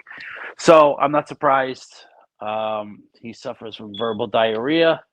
Can't keep track of what he says. He may not stutter or fumble his words like Biden, but he's forgetful like him, nevertheless. So those two are brothers, peas in a pod, in that sense. He is just getting what he deserves at the end of the day. We can be thankful in that, and we can rejoice in the fact that, justice is being served to someone who normally doesn't get it served to them. And the fact that he's like, I'll get my revenge. If you're a vengeful person, I don't really know what you're doing in office. You shouldn't be there anyways, because, revenge is not something that you want to be having when you're holding an office such as the presidency or any governmental office. Even if you're a boss, you shouldn't be vengeful. But yeah, just rejoice in that it's actually happening, and let's just hope, if he's truly guilty, that it sticks. Because like I said, I don't know the facts. I haven't read it. I'm not doubting it, but just for the sake of, I don't want to lie on someone, because I don't know. I'm not doubting it. I'm not saying he hasn't. But, if they've come to the right verdict and they found all the evidence, rejoice in the fact that he's being held accountable. Let's all just step back and be thankful and happy that it is happening, and hopefully this sends a message. It sends a message to all of those who come after. You're not above the law, although many have gotten away with it in the past. You're not above it anymore now. We're finally going to hold you accountable, and your status or title in life will not dictate guilty or innocent. If it's good for the working man or the poor man or, the middle class man, it's good for the rich man. He is just, it's sad to see, not surprising, but sad to see how pathetic it has gotten. I'm going to be honest. When I didn't know my butt from my elbow when it came to politics when he was first around. So I was like, oh, maybe he'll be good, from economic standpoint. And then the more I kind of dug into it, the more I was like, wow, I was an idiot, and this guy sucks.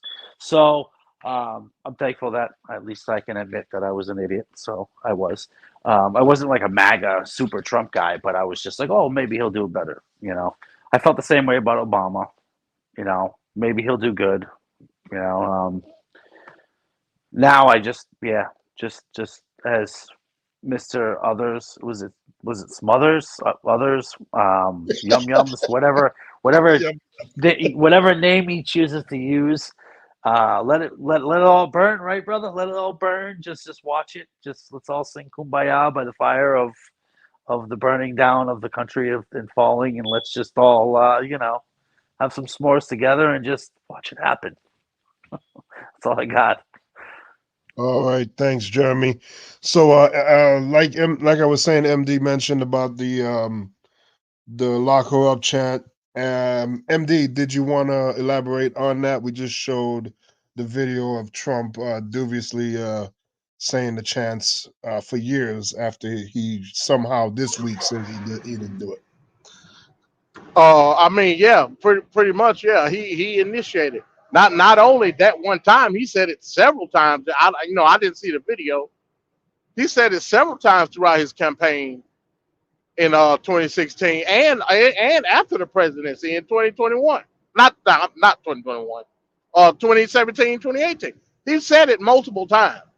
So I mean, again, when you don't have a mind of your own and you have a hive mind, MAGA maniac mentality, these things don't usually come up when it's not activated. I will say this real quick. Ricardo said something again. I disagree with what Ricardo said about the whole bipartisan initiation of the indictment. It wasn't bipartisan. It was nonpartisan. It didn't have nothing to do with politics at all. You got indicted based on the acts in which you chose to do. That ain't got nothing to do with Republican or Democrat. So, for them to use these tactics shows you the methods I think what Ricardo was trying to say is that the Trump side of the legal team will pick the jurors they wanted, and the other guys pick their jury as well. So it was like evenly, he can't say that the jury was against him. They were able to squeeze all the players involved. Right. Well, even with that notion, that's still a problem, because as a attorney general, as a state DA, a local DA, FBI, CIA, you pledge to be nonpartisan in your endeavors when doing your investigation. That's part of the pledge. So again, that don't mean that you can't have some type of affinity for a party. I'm not saying that. But when it comes to your job, dealing with law, you are not there to base it on the principles of partisanship. Point blank, period. He mentioned when he talked about James Comey. That's what he thought James Comey was going to do for him based on the party. James Comey was a red-blooded Republican. But James Comey understood, I'm not here as a Republican agent of the FBI. I'm here to disseminate facts and law. And that's exactly what he did. He got mad at James Comey, then he fired him and tried to put somebody else in there that he thought would do that very thing. Correct. Partisan legality. And that's unconstitutional within itself. And just like he did with the SCOTUS picks that he did to see him as well. There you go. Right. There you go. He put in a guy like Kavanaugh and I like Amy Barrett Court. I ain't gonna front on that.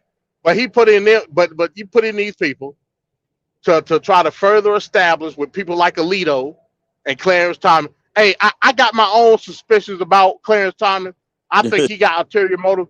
That's another time for I ain't gonna speak on that now. So you're saying what I brought up a few months ago has validity to it, right? Is that what you're saying, MD? Because it's you talk about with Clarence Thomas. Yes, sir. Hey, I'm gonna put it to you like this. Since y'all brought it up, I'm gonna put it to you like this. Mike mentioned this movie a lot. It's a movie called Spook That Sat by the Door. It's very possible that Clarence Thomas might be that spook. I'm gonna just put it that way. And that's all I'm gonna say on it. What can you elaborate? Why do you have this epiphany right now, MD? Hey, listen. Hey, when you under meticulous research such as the Prophet Amongst Men, hey, listen.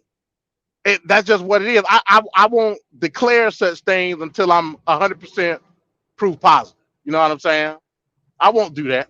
That'll be ill-fated toward me. I'm not gonna do that.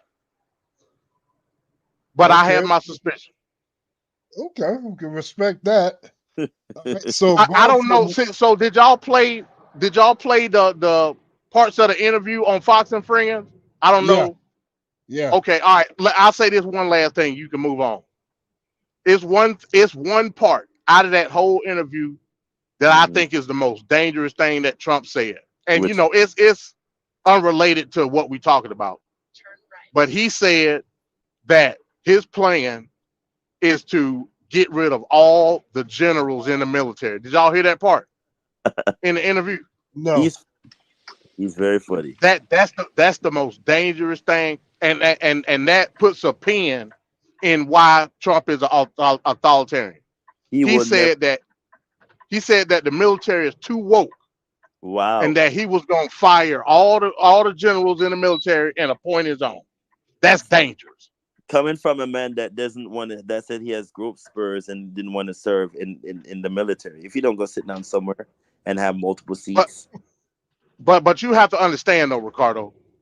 Do you know what implications that have? He also it has said implications. It he has more. also said that when it comes to defense, that he wants to spend more on putting more troops in the National Guard. Why do you think he said that? I'm telling y'all, man. Hey, this is dangerous. Our country is at stake, folks. I'm gonna just put it to you that way. It's a very good point, MD, about We are trying to do the national. whatchamacallit, the National Guard. Yeah. Very good point. If you read into, but again, I don't know who he thinks is not smart enough. There's people that went to school for this. You don't just join the military. There's people that go to school for military training and go through the whole rigorous thing of learning how and why we have of matters that we have for military purposes. If he thinks that's how he's gonna get away with stuff, he has a long thing coming for him, because that's another institution that, just like the FBI, you don't play with the military. That's one thing I know for sure. So we'll see. This again comes from a man that didn't want to actually serve his own country. If and I'm going to say this for all those who are, if there's a lot of people that have this conception of immigrants coming into this. First thing you sign when you are becoming a permanent resident of the United States is draft, a selective service. It's the first thing they give you at the embassy. You do not get anything. You do not get anything else to do other than sign right here, sir, and you ask them, why am I signing this first? Selective service draft paper. In the event of a war, the first they're going to send in the front line. So for things Ricardo, you're breaking up. You're breaking up a little bit. So, like I was saying, the first thing that you sign when you become elective services, the draft paper is for. So for him to sit there and think he's gonna come in and change stuff when it comes to military or the armed forces, he has a long thing coming, because that's an institution to play with. I take that very serious, because I know a lot of people, and I have a lot of family members that serves overseas, military wise. You don't play with that's something you don't want to touch. You don't want to play with. Just like the FBI, you don't play with them, even though they're crooked sometimes. But you don't want to play with certain institutions. That one you don't, because that's the country. Those are the people who serve their country and serve it well. So I hope he knows what he's saying and knows how it's going to do it when it comes to that in the future. So we'll see, MD. He wants to play a game. Play stupid games, you win stupid prizes. So we'll see. If he let's just say that he's probably never watched V for Vendetta, but I digress.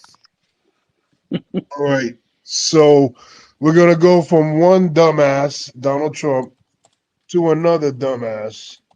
This one, you guys have to have seen this. It's so outrageous, it's so ridiculous that I gotta play it. We got a guy that has a suspended driver's license, and the lunacy that ensues is just unbelievable. Check this out. Court calls case People versus Corey Harris. Assistant Public Defender Natalie Tate for Mr. Harris, who should be present via Zoom. Mr. Harris, are you driving? Actually, I'm pulling into my doctor's office, actually. So just give me 1 second. I'm parking right now. Great.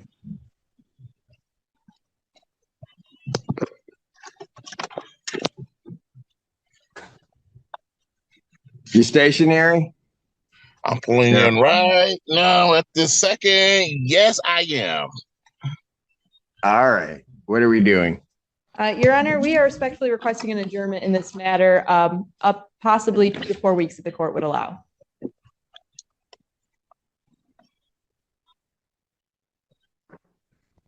Okay. So maybe I don't understand something. This is a driving while license suspended, That is correct, Your Honor. and he was just driving, and he didn't have a license.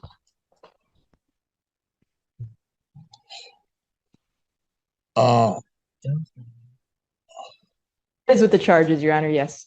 No, I'm looking at his Yes. record. He doesn't have a license. He's suspended and he's just driving. That is correct, Your Honor.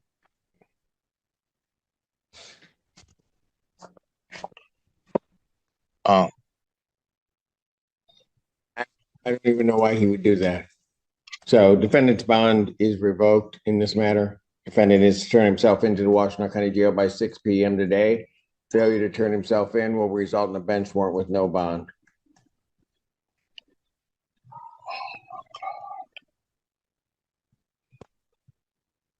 Thank you. Thank you, Your Honor. Mr. Harris, I'll be giving you a call. Okay. I'm pulling in right now as we speak. There we go. So probably one of the weirdest things you could see. And by the way, that judge looks like, every time I hear him speak, every time I look at his movements, he seems like that comedian Tommy Davidson from In Living Color. I keep thinking that's him, but that was the most ridiculous. And by the way, that guy that's driving with a suspended license, his tongue is white. He must have just never brushed his teeth this morning and just got up and just go. But he looked like his breath kicking. But nonetheless, what do we think here about that video there? We'll start with Jeremy. Goes to the point, the dumbing down of America. Wow, I don't understand why you would be having a virtual court hearing and you're driving with a suspended license and the court suspended it. Like, what are you? You're not even thinking at that point. That, or you're just. I wouldn't even call it entitlement, because I mean that's just stupidity. But some people would feel they're entitled to, like somebody, a child would do that. They feel they're entitled to, do what they want, but they're not. That I don't even know what to say. This is probably one of the dumbest things I've ever seen in my life. You're on a virtual hearing for a suspended license, and you're out on bond, and then you are driving on the video. And then as they say, are you driving? You're like, yep, I'm actually pulling into my doctor's office. What? Oh, catch an Uber, like something, like use your brain, bro. Like, what is wrong with people? You just asked for it. And then he wants to act upset as if he's like, oh, this ruined my day. Oh, it's like you ruined your own day, bro. Like, what are we doing? You literally said, handcuff me, shackle me, put me in the paddy wagon, take me away. I don't even know. I'm dumbfounded at the stupidity of that man. And by the way, Van Cat, that super duper hey there feller was amazing. By the way, you did that great. I just want to let you know. Super crackified on that one. That was great. Love it. And yeah, I'll leave it like that. All right. MD, what are your thoughts here on this video? Yeah, I don't know what you want me to say about that one, bro.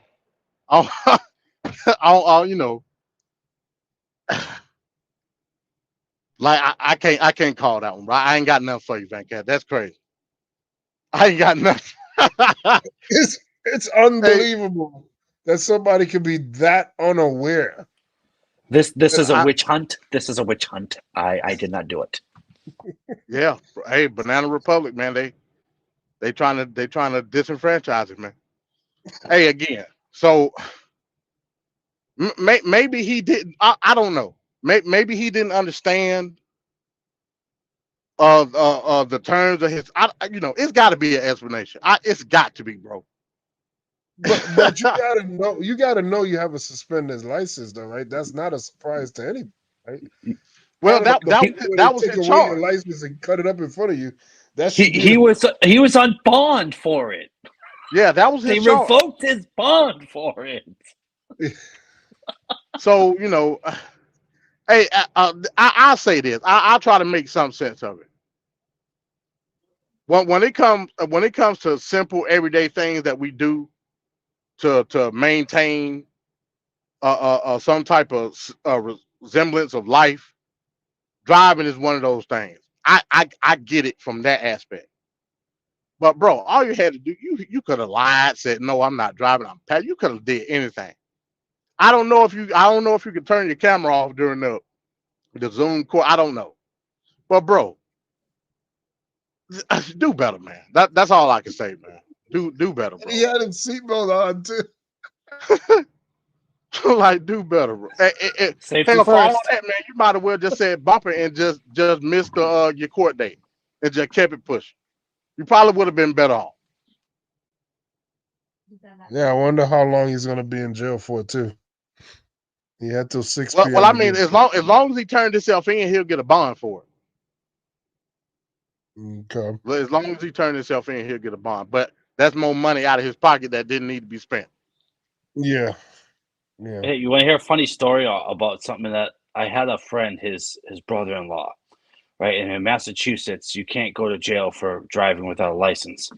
So he would always drive without a license. He would get arrested, get a fine, and keep doing it over and over again. And he would brag about it. Say, "Oh, you can't get arrested. You can't go to jail for it. So I don't really care. I'll just keep driving." The car would get taken over and over again. So yeah, stupidity. All right, Ricardo. What do you think here about this video?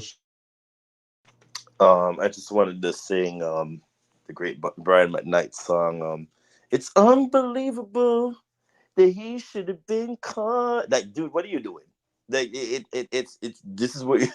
So the funny part was, even when the video started, the judge asked him flat out, like, so are you actually driving? And he goes, no, I'm actually pulling into my doctor's office. Actually, I'm pulling in right now.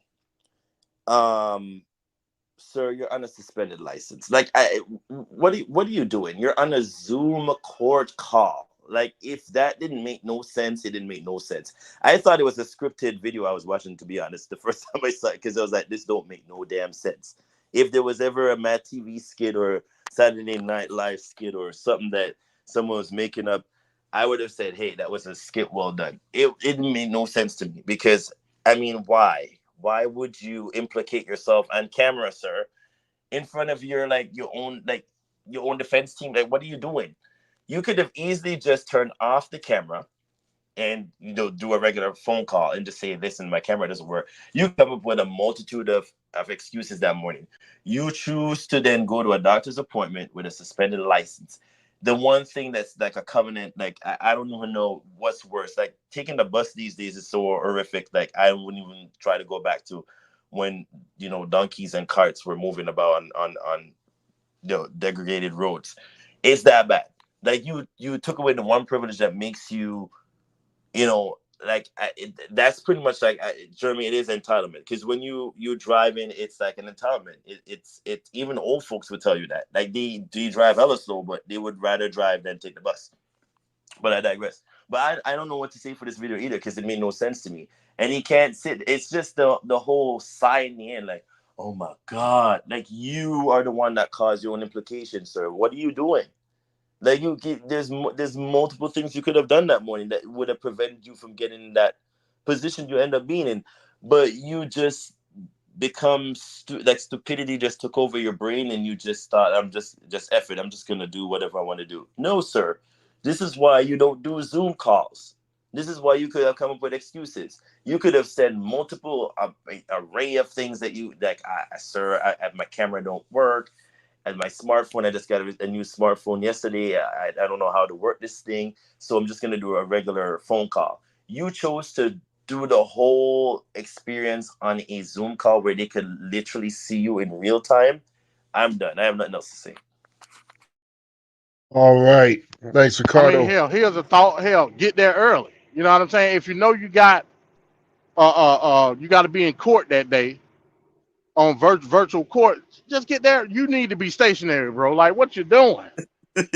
I can't go for that, man. I can't make heads or tails of it, man. I just can't. Hey, real quick, Van Cat. I just saw, because I ain't been paying attention to the chat.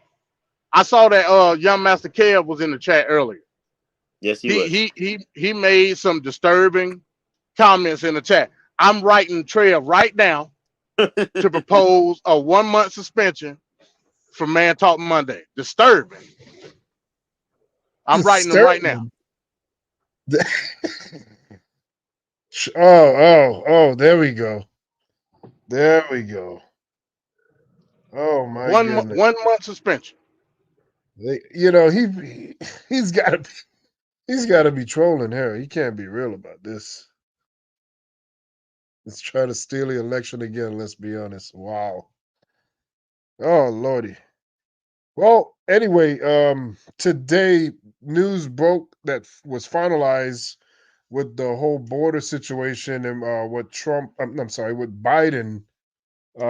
Biden's plan, since the Republicans did not go for the deal, which was overwhelmingly given everything the Republicans' wish list had on it.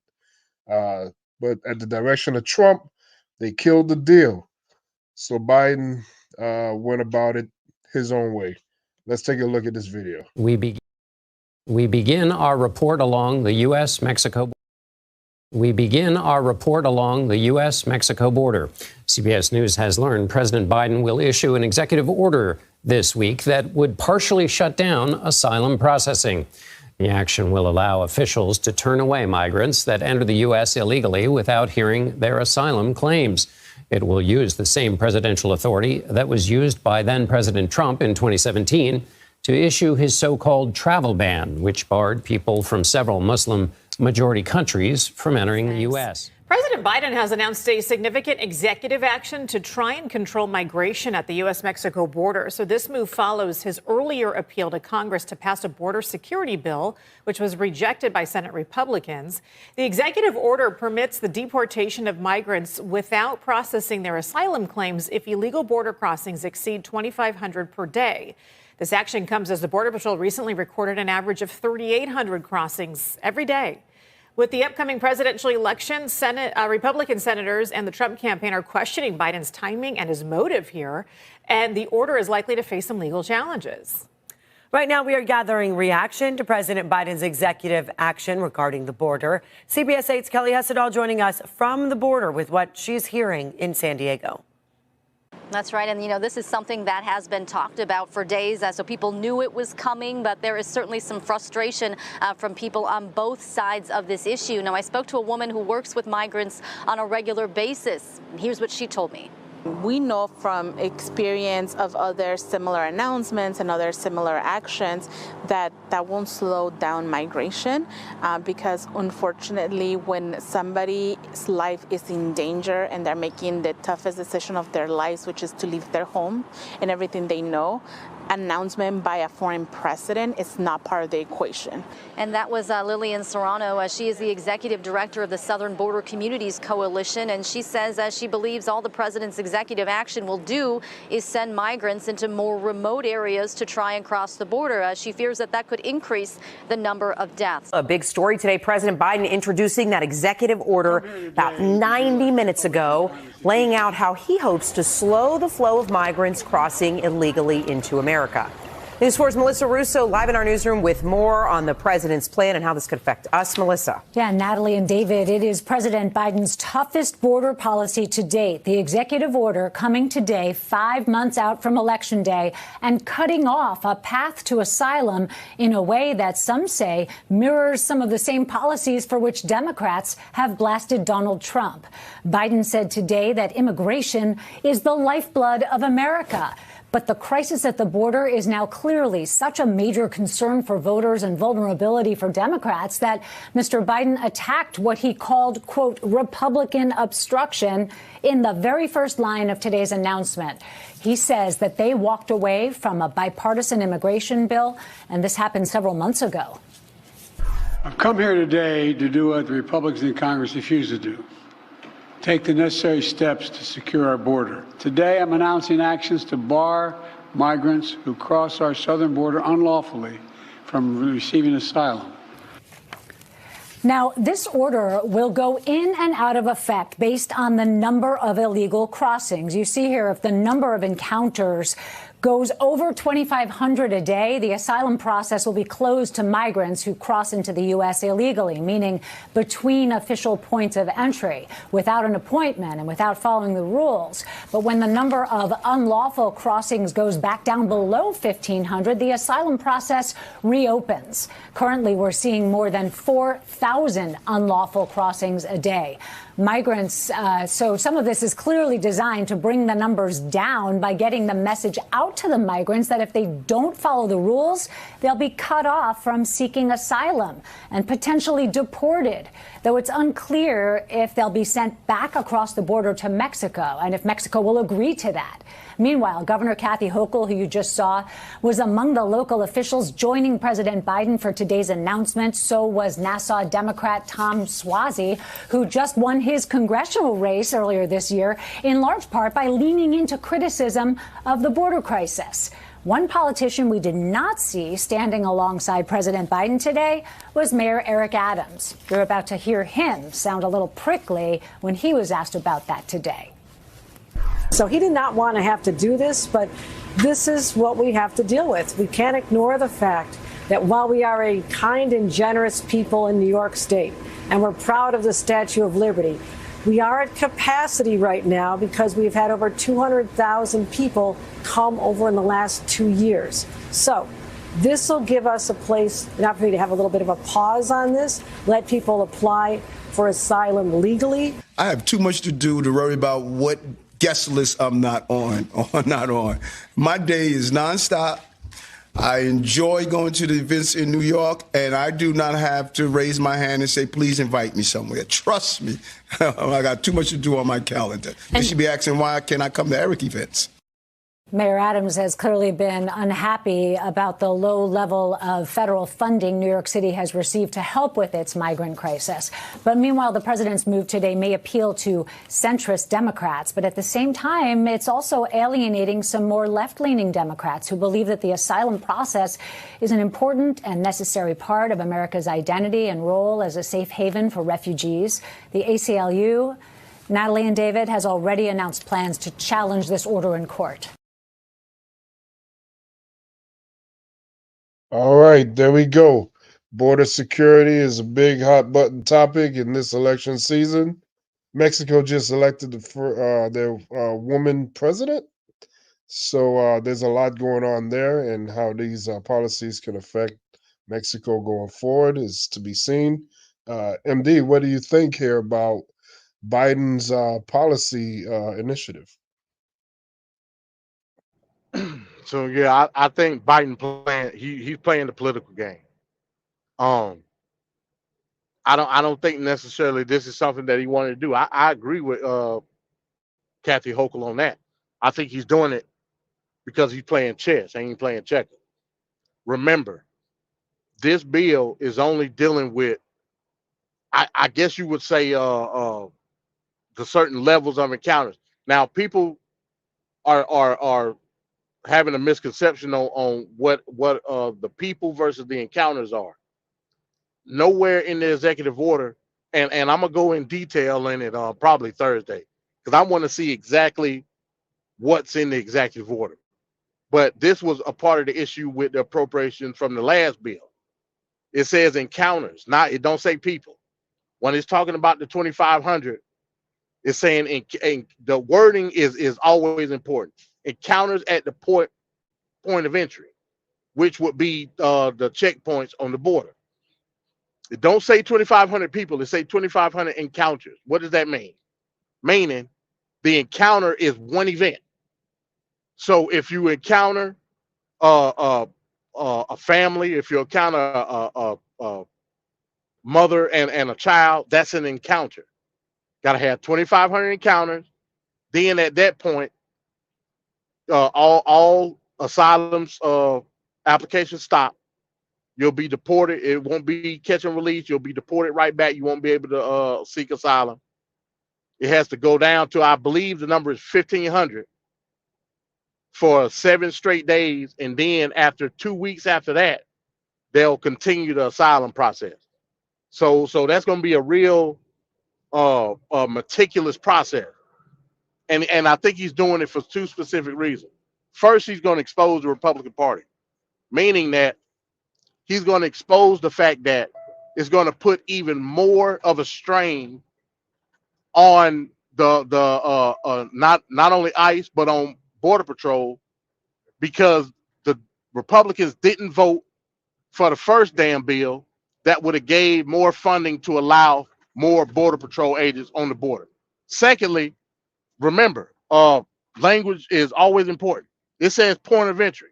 It don't say any other access. So the encounters that's not at the point of entry is not going to count from the number. Keep that in mind.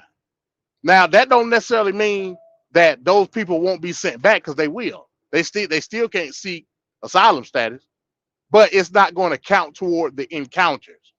So if a migrant goes in some remote area, like the lady was saying in the report, it might be more dangerous. But if they get caught by Border Patrol, it's not going to count in terms of the encounters, because the encounters specifically say at the point of entry. That's important. This is exposing the Republican Party, and is putting them in a bottleneck, so to speak, dealing with the appropriations that they're going to have to deal with next session. Remember, none of this would be happening if they would have voted on the initial bill.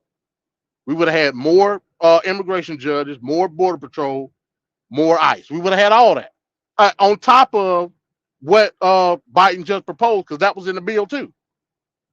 But don't tell no Republican that. Don't tell them that. I heard Lindsey Graham say, "You a fool if you don't go to the border right now and seek asylum." He exposing what the issue is. He exposing it. Lindsey Graham is an idiot. That's just what it is. I heard John Kennedy of Louisiana say that some type of legal team should get involved in order to overturn its decision based on it being unconstitutional, because it has no means of why he's doing it. I agree. But you can't tell me what the means are of what Trump's policy is going to be toward immigrants. You can't tell me. Title 42 was specific. What was the reason Title 42 came into place? COVID. The Muslim ban, even though I don't agree with it, it was specific. It was because of the looming threat of what was going on in the Middle East at that time with ISIS. All the stuff that you have to do, it has a reason. The ACLU is planning on suing to get it overturned. In my opinion, it will be, because up to this point, and like I said, I don't know yet. Up to this point, I don't see a reason based on the executive order. I don't know what the reason is. You have to give one.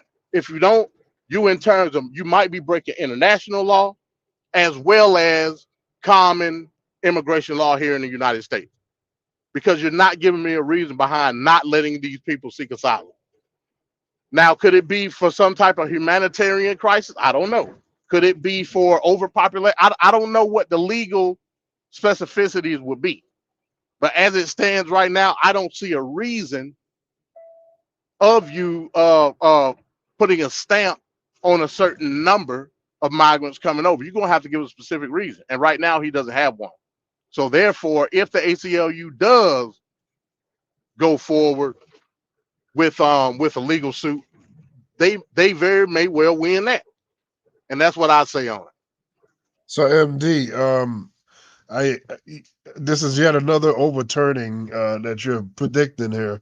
So it will take a significant amount of time, maybe a few months, right? For if that was to ever take place, the overturn.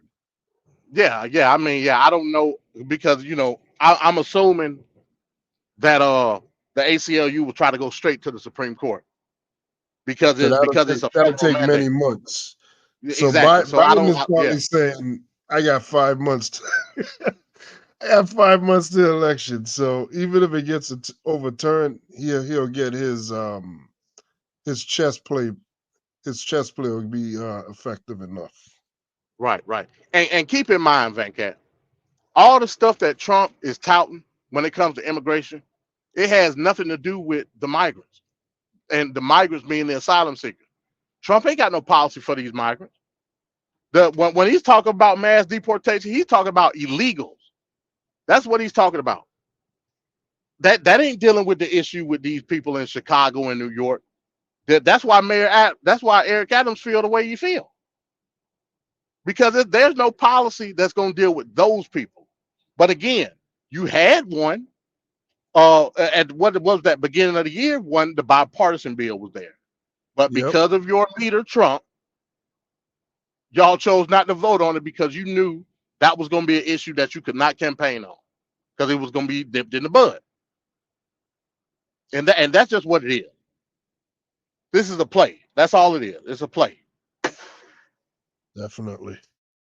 Ricardo, any thoughts on the chess move that Biden is doing right now with the border?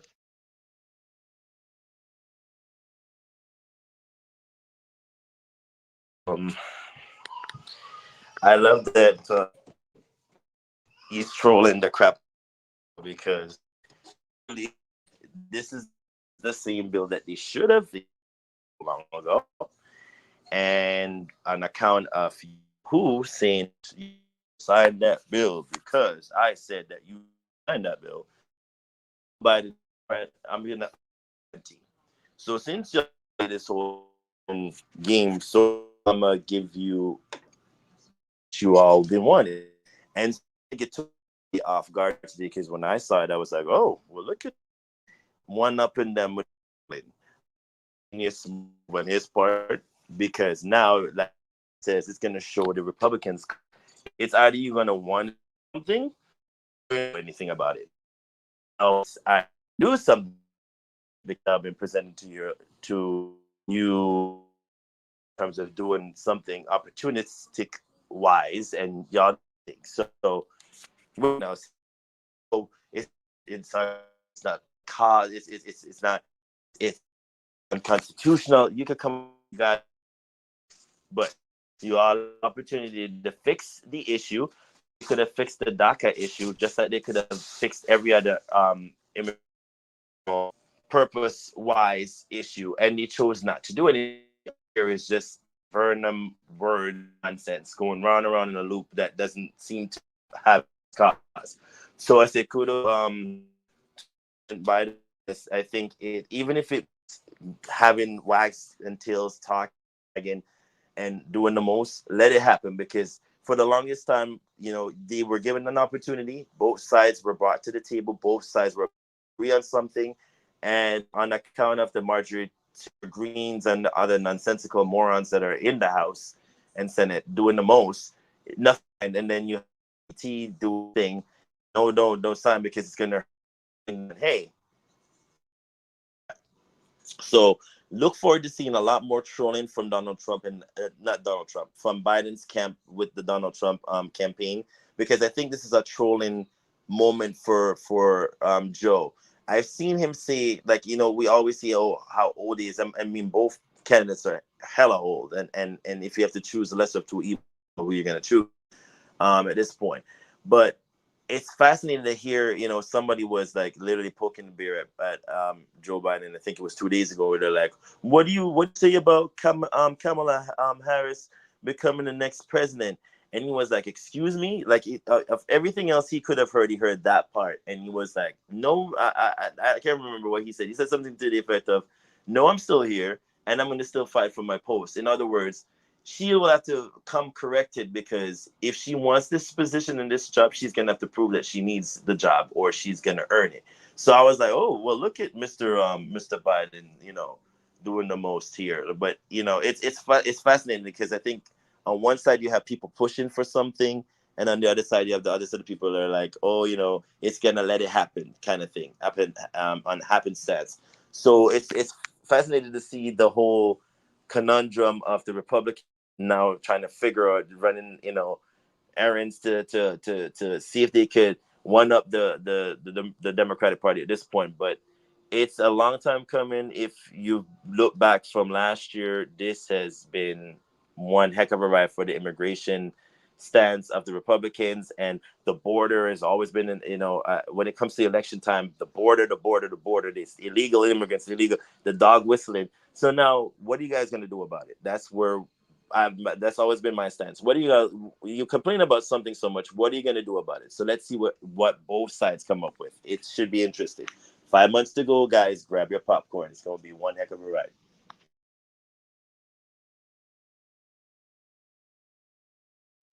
All right, thanks, Ricardo. And Jeremy, what's your thoughts here on this border situation? I mean, to MD and Ricardo's point, I agree with them as far as he's using this, just to kind of play around, so he can pull votes from the other side. Maybe that's kind of what I see. Not that he needs to after the 30. Well, I mean, yeah, like we talked about earlier, who knows with the stupidity of this country, but with the 34, felony verdicts, he can definitely pull some from the pro-Trump that were already on the fence, maybe. With this move, it's definitely, that's all it is. It's to get more votes so he can keep his job. What he decides to do with it will remain to be seen, because, every time there's an election, there's only a selective things that are mentioned. Border, um, border control, the illegal immigration, the economy, jobs, and that's pretty much about it every time. That's what they talk on, jobs and illegal immigration. The word illegal is in there for a reason, personally. If you want to seek asylum, I don't have a problem with that. But, yeah, he's just doing it for that. This just makes me see more and more how these politicians just play games with people. They play the side that's, they'll get them just more votes. Not that they actually care about it, which goes a long way. I don't want to hear what you think. I don't want you to tell me what you think I want to hear. I want you to do what's right. Don't tell me what I want to hear. Like, that's so disingenuous, and it rubs me the wrong way, and it makes me not want you to be president at all. Just be genuine in what you're doing. Stick to your guns. If you feel convicted about something, I can respect you for standing on what you believe in. I can respect that. Even if I don't agree with it, I can still respect it. If you want to play flip-flop, I have no respect for you. You're unstable. You can be swayed whichever way. You're not what we need. That's what I keep saying. Stick to your guns. I can respect you if you stick to your guns. I'm using that obviously as a not literal, but figuratively. Stick to your guns and just be what you say you're going to be. That's all I care about. Just do what you say you're going to do. Stand on what you say you're going to stand on. Don't come around, now that it's election time, you want to appease everybody. Well, you know what? The best answer is help everybody. Stop appeasing for a moment to get. It's word salads. It's all word salad. Just tossed up to make people. Yeah, they're good. They're slick. They're fork tongue serpents for sure. I don't like it. I understand it. It happens. I understand that's what politicians do. I understand the reality of it. I don't like it. It's disingenuous. It's not sincere. It's to my point where you just don't care. You don't care about the people. You don't care about them. Every time it seems to be come to an end of this or towards the end of the show, it's the same song and dance with these guys. They just don't care. They don't care about the migrants. That's cheap slave labor. They can get them the crappy jobs, $10 an hour. You know, they don't care. And then that just enriches, you know, instead of going over in China, you got them coming over here, right? I mean, it's kind of, you know, they're kind of doing the same thing. You know, they're using these people. I mean, how often do you see many of these people progress into what they came here for? You know, it's not the American dream, it's the American delusion. It's a delusion. And they did it when it came to the gold mine with the Chinese, so they came over for the gold rush. They did it. They've done it over and over again. They just repackage it. Oh, come on over here. Come on over here. It's grand. Meanwhile, there's more poverty, more homeless, more everything because they don't care about the people. And they're not looking for the people. They don't care. I don't know how else to say it. I mean, they say it right in front of your face. They don't care. Why would he turn his... I don't... You know, you want to get mad at the governor for allowing... The governor of Florida for allowing them to go into Martha's Vineyard, which is the uppity up, to show how stupid and how much liars these people are, because immediately they went to Martha's Vineyard, they kicked them right out. And they were like, oh, they pat them on the back on their way out. They don't want them. They want you to have them here. They don't care about you. They play with people for their own political gain. I don't know how else to say it. I don't know how else people can't see it. They play with people for political gain so they can keep their revenue in and keep making their fat deals on the hush and continuously make people poor. I don't know how else to say it. That's what it is. And the more we continue to have this, oh, well, this guy's different, this guy's different, you are truly insane. He's not different. He just packages it differently. I don't care if you wrap it in polka dots or striped. It's the same package you're getting. Crap, crap, crap. Eat it, eat it, eat it. That's what you're getting. And it's quite disgusting, and I'll leave it there.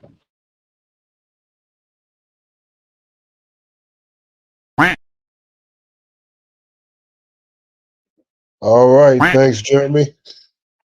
All right. So now it's time for us to go to session. This week, we have a reoccurring artist who's becoming a regular now. So let's go to the lame duck session and see who our lame duck is for this week. First things first, in this lame duck session. For the United Nations General Assembly to share the extraordinary progress we've made. In less than 2 years, my administration has accomplished more than almost any administration in the history of our country. America's so true.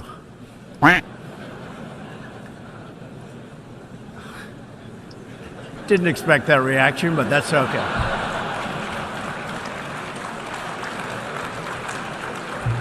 Ladies and gentlemen, we got him. You're trying your best, but it never feels like enough. I started having second thoughts almost the moment I sat down on the plane. Lights off! Off! Turn them off. They're too bright. Turn them off. Turn them off. Let's go. Ready? Turn. We go back a long way. She was 12, I was 30, but anyway. So I changed my return flight and flew back on the first available flight I could take. I'm sick and tired of smart guys. I'm sick and tired of ordinary people being fleeced. I'm tired of being quiet. I'm sick and tired. I'm just sick and tired. We have this notion that somehow if you're poor, you cannot do it. Poor kids are just as bright and just as talented as white kids.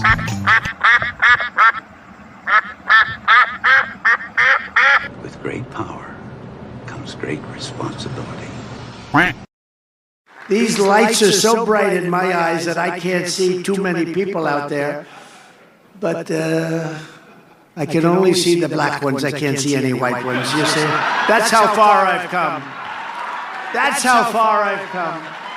That's a long That's a long way, isn't it?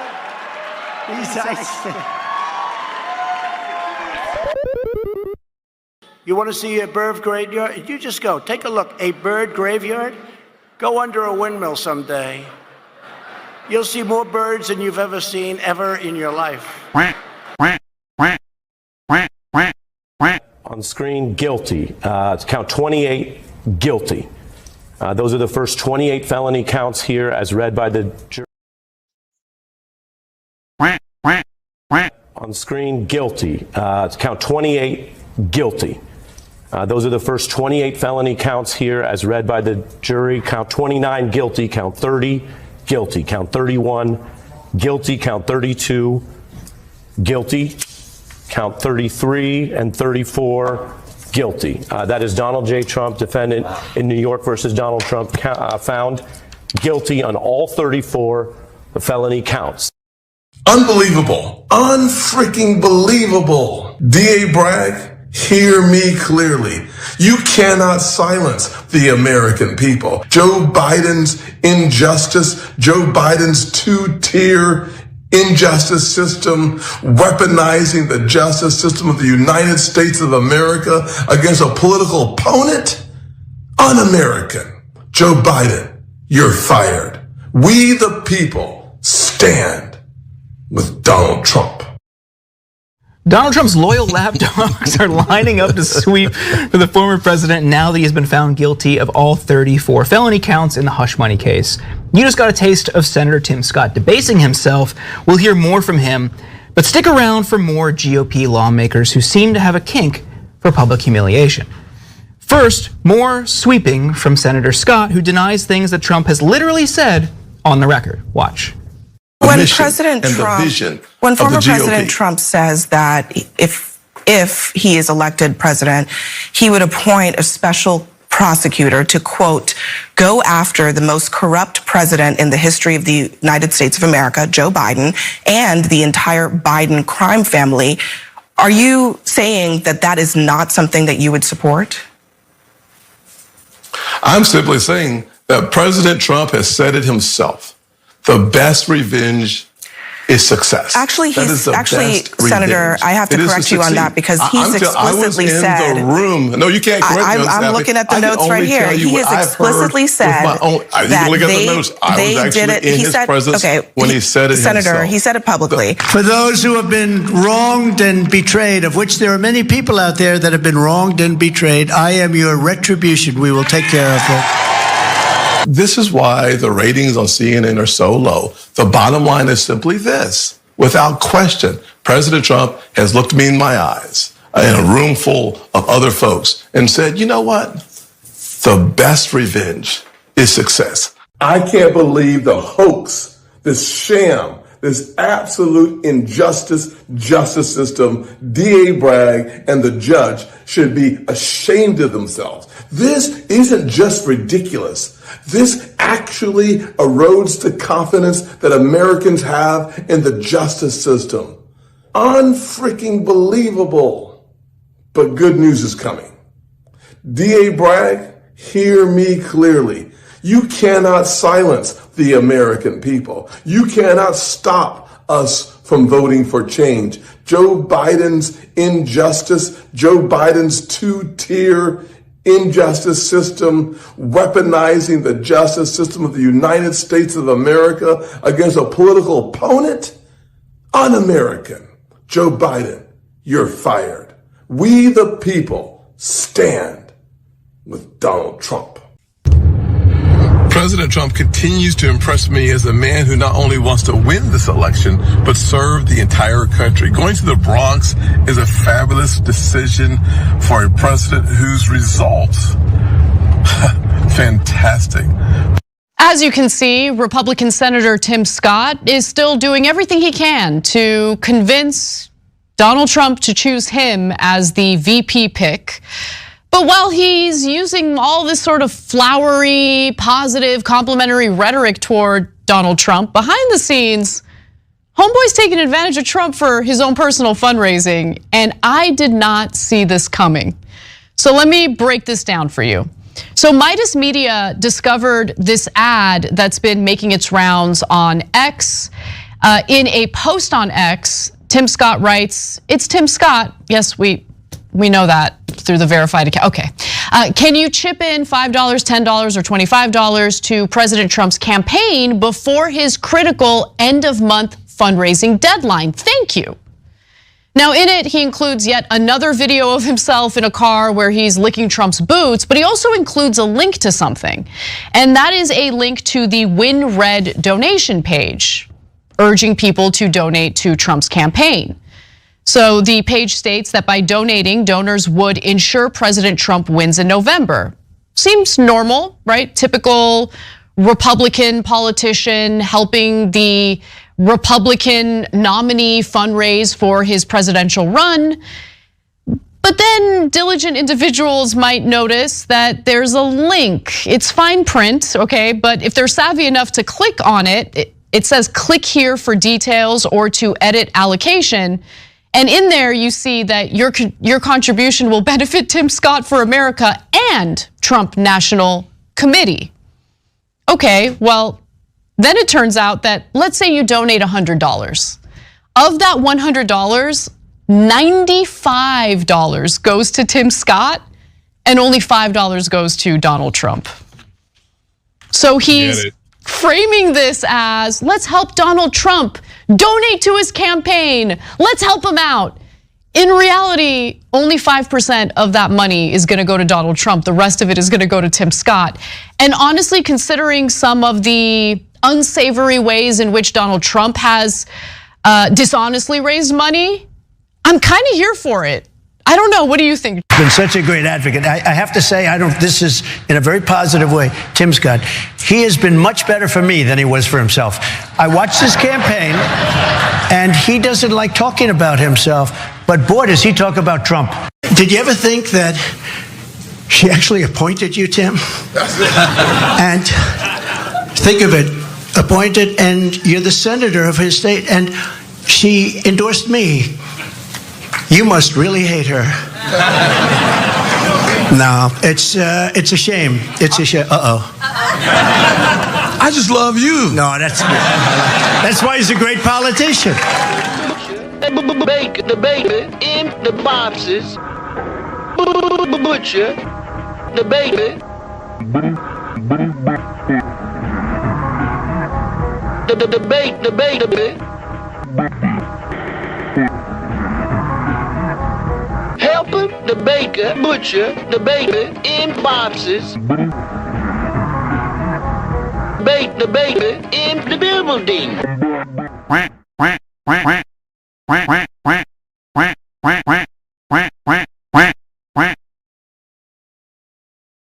All right. There he goes. Put the spotlight on Tim Scott, the number 41 trash bag human of the week. Tim Scott. So, Ricardo, what do you think of our lame duck for this week, Tim Scott?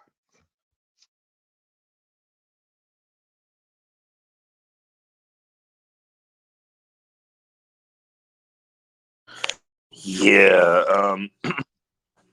So too really, aka Timmy Scotty. I don't know what to say. When you more like the bootstraps at this point, the boots and doing everything at this point. What you doing?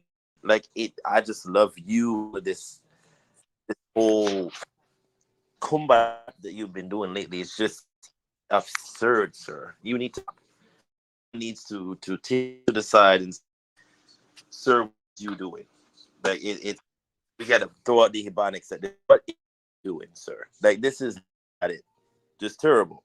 Like I don't get it. Like you really fighting to be the VP at this point. You're willing to say and do anything. And the CNN interview has just been so atrocious. Just watching it back over and over. Like you just went on a diatribe of nonsense just to appease your good Lord and Savior Trump. and I just don't know how to fathom you even speaking at this point. You used to sound like somebody that's tangible. You just sound like somebody that's just, for the life of me, I just don't know what you sound like anymore. It's just like, it's just terrible. Just terrible antics, terrible politics, terrible all around, sir. I just need you to stop doing what you're doing. Take a deep breath and just remember your values. Remember why you joined the Republican Party. Remember why, the Carolinas picked you, sir. And once you figure that out, then maybe we could come back around and think that you look like Bucktooth Willie. But no, this is not it. This is just not it. And say hi to Becky for me. We haven't seen her in a while. I mean, when are we going to see your fiance again?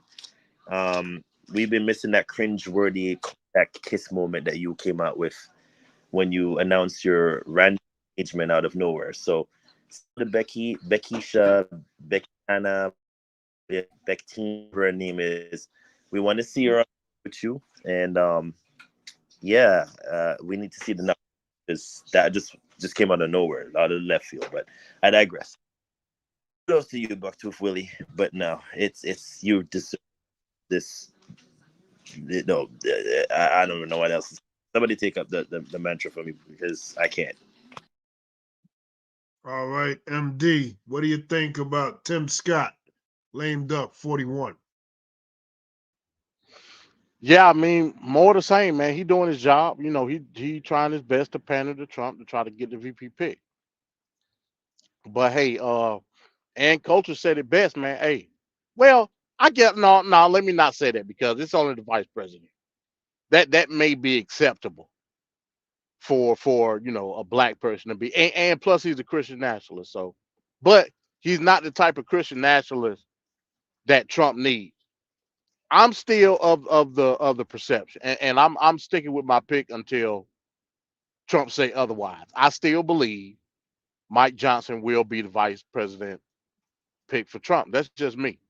I think he's the tailor-made fit for the spokesperson of Christian nationalism that Trump's gonna need, because he's gonna need it, because Trump can't articulate to that type of crowd. He just can't do it.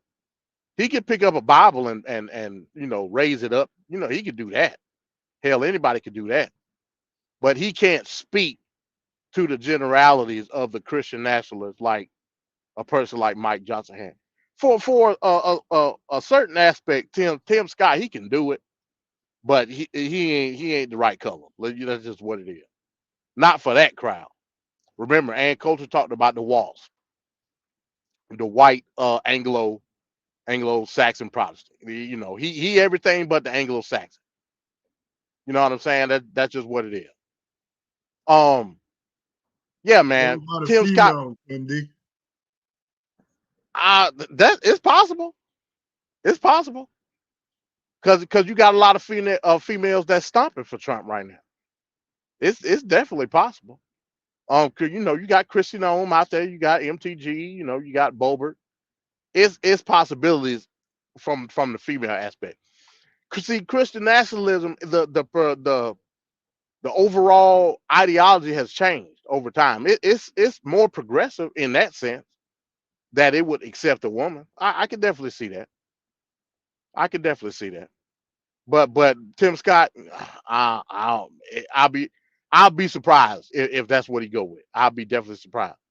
And it's weird because according to the MAGA maniacs and a lot of these Republican pundits, they would argue and say that Tim Scott is good as a VP pick to try to pull the black vote.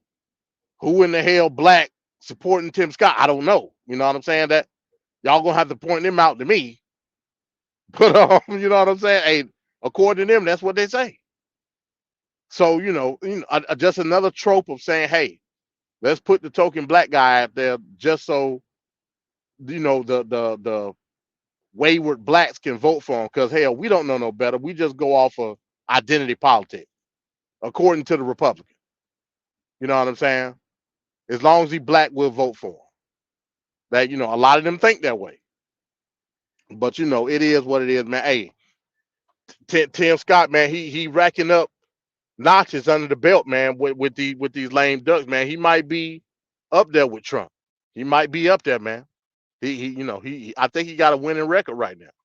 You notice how Trump is like, if he doesn't make the lame duck, a lot of times he's like inspired. He's inspired the lame duck. Like he has like some sort of an assist. Yeah. Trump is the champion, man. Trump is the champion.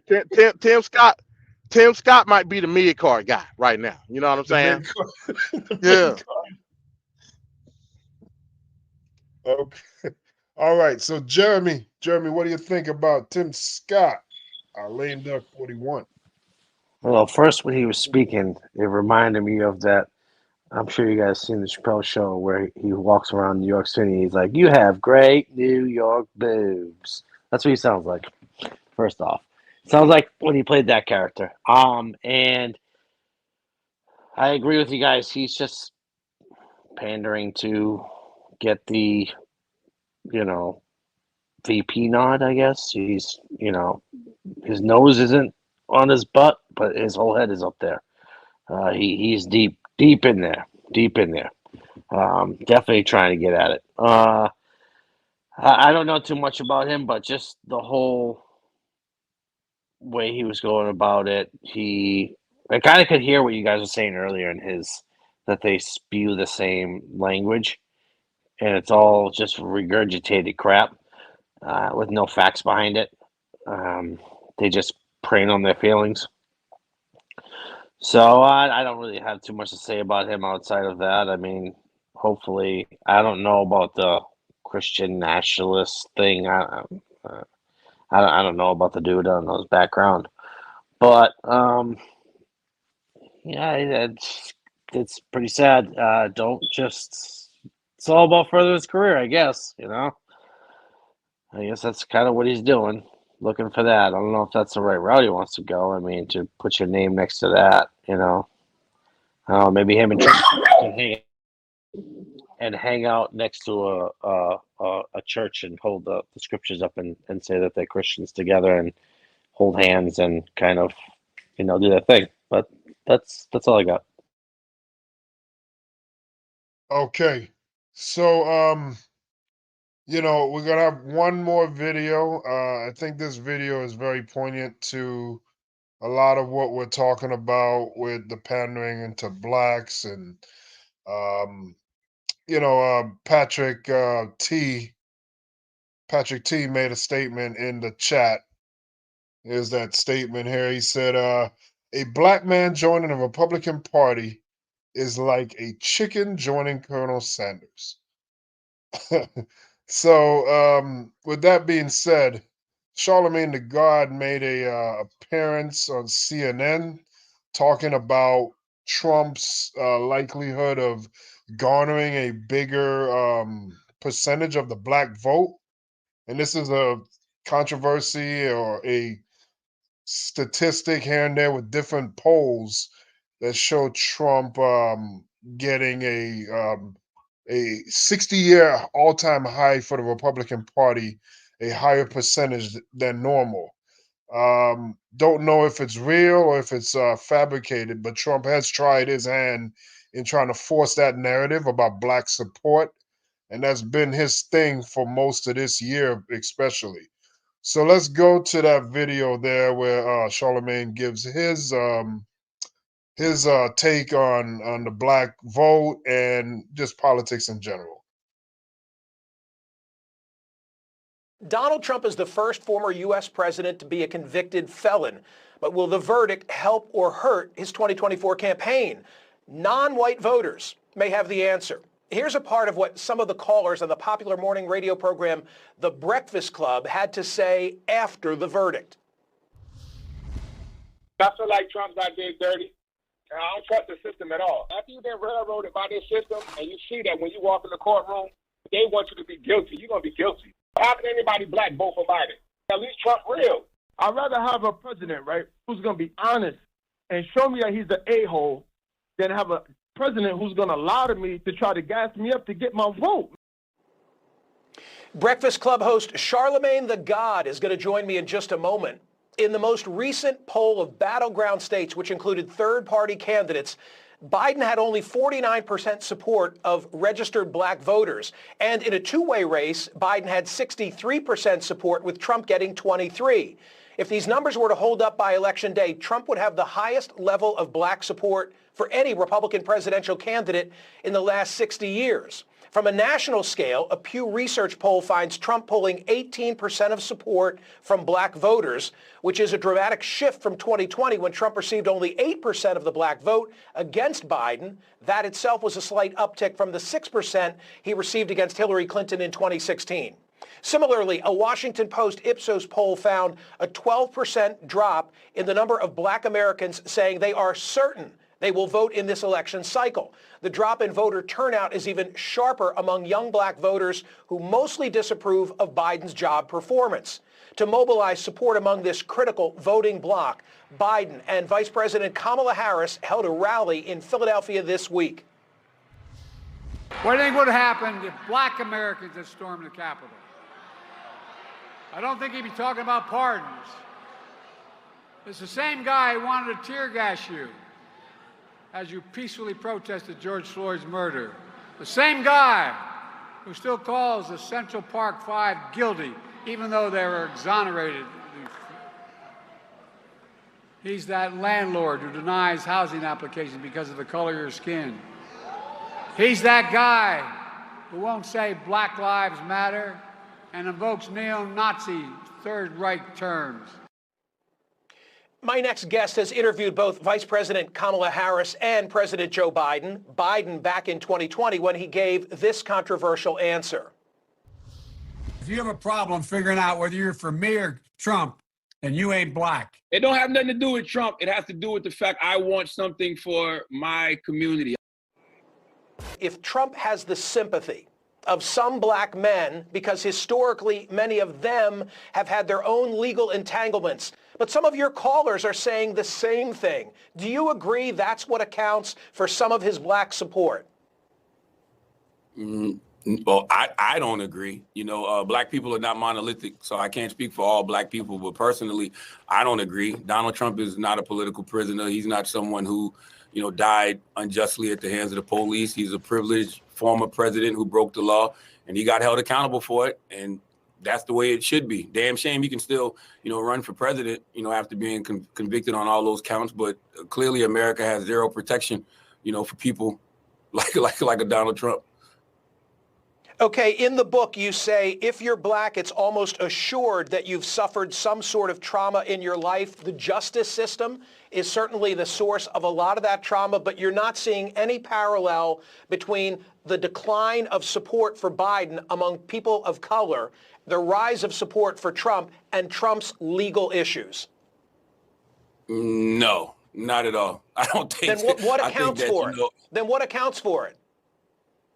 I mean, I don't even know if there's really a rise. I think some of those polls might be a little bit overstated. I mean, we're going to have to see come November. But when I look at those numbers and I see people say, you know, 22% of all black people are going to vote, you know, for Donald Trump, I don't necessarily believe that. I don't know if I believe those numbers to be true. I think there might be a slight uptick, but I can't see 22% of, you know, black people going out to vote for Donald Trump come November. I could be wrong, but I don't personally see it. A young woman in Florida, and I'm speaking off experience. I just saw a young woman in Florida. Her name was Kim when I was at Coral Gables for a book signing. She came up to me and, you know, she said to me that, you know, Biden is going to have to earn her vote this year because she's upset that Biden didn't fight hard enough for voting rights and that Biden didn't fight, you know, hard enough to increase the federal minimum wage. These are words that are coming out of their mouth. When I was speaking back in January, you know, somebody asked me at Fox actually if the border was going to be an issue in November. The reason I said yes was because of the conversations that I had been having with, you know, activists in Chicago, with, you know, people in neighborhoods in New York. So my rhetoric comes from the people, and that's what happened in the movie Bulworth. His rhetoric was coming from the people. These elected officials, you know, need to sit down and have more conversations with individuals. I see them, you know, going around and they're having these, you know, rallies where they're talking to people. They should change those to town halls and actually talk with people. I actually think they should listen, you know, more than they're talking right now.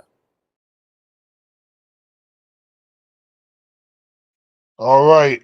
So there's Charlemagne the God speaking on the black support for Trump and other things. So MD, what do you think about what was said in that last piece there? Yeah. I don't like Charlemagne the God, but I agree with him 100% on his sentiment in that interview. Is there going to be upwards of 20% Republican black vote? No, hell no. That is just not going to happen. Will there be a slight increase? Yes, but it's going to be it's itemized based on geographical location. What's going on in Chicago right now is a special situation. All of Black America is not facing that situation. Will you have a percentage of Black people that's going to vote for Trump based on what's happening in there? Yeah, of course. Same thing in New York. You know what I'm saying? Yes. Does that affect people in Houston? No. Does that affect people in Atlanta? No. It just don't. So we're talking about a centralized issue dealing with a specific group of Black people. So yes, there will be a small increase of Black voter turnout for the Republican candidate in November. Absolutely. It may be upwards of 10%. That just might happen. But again, does that qualify some type of advantage for Trump? No, it's just not happening. You know what I'm saying? Now, dealing with the compounding issues of what's going on the Democratic side may affect what's happening. It just might affect it.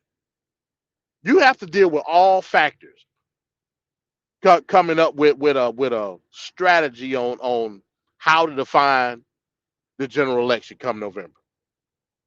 When it comes to Black people, again, I continue to say this, and I'm glad Charlemagne said it. Black people are not monolithic. You can't equate the Black vote to a single issue. You just can't do it. And I'm tired of people putting us in that box. You know what I'm saying? Not more or less other people just on mainstream media, but right here on YouTube that do it. You know what I'm saying? You're taking essentially what you're doing is you're taking away my essence of being an American and basing it on a single factor of me being Black, and that's just wrong. You know what I'm saying? So again, certain parts of the country, yes, you will see it up to even dealing with a place like Chicago. Now, y'all know my stance on Chicago. I put the blame on them, not nobody else. But I understand the sentiment. But even with a place like Chicago, Chicago is not going red.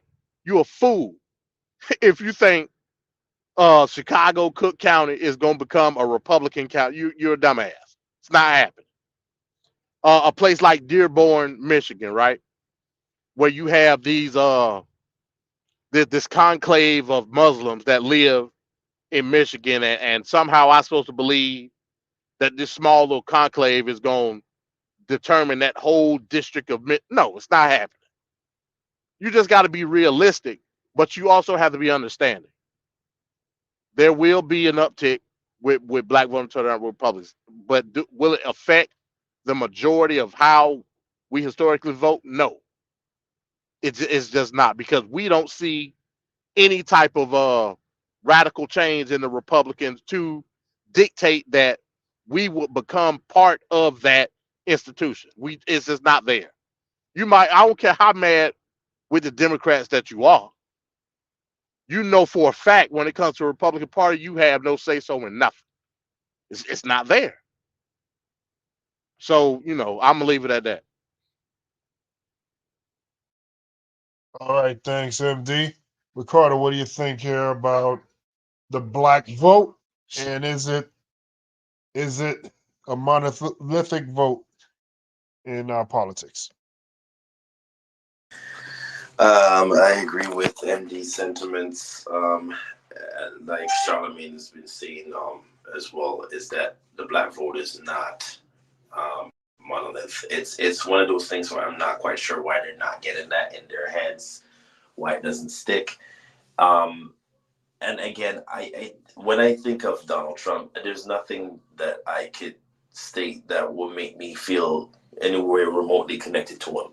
He is a very privileged, rich, well-being man that I was never born. I mean, wasn't born rich, so I wouldn't know how to compare myself to someone like him.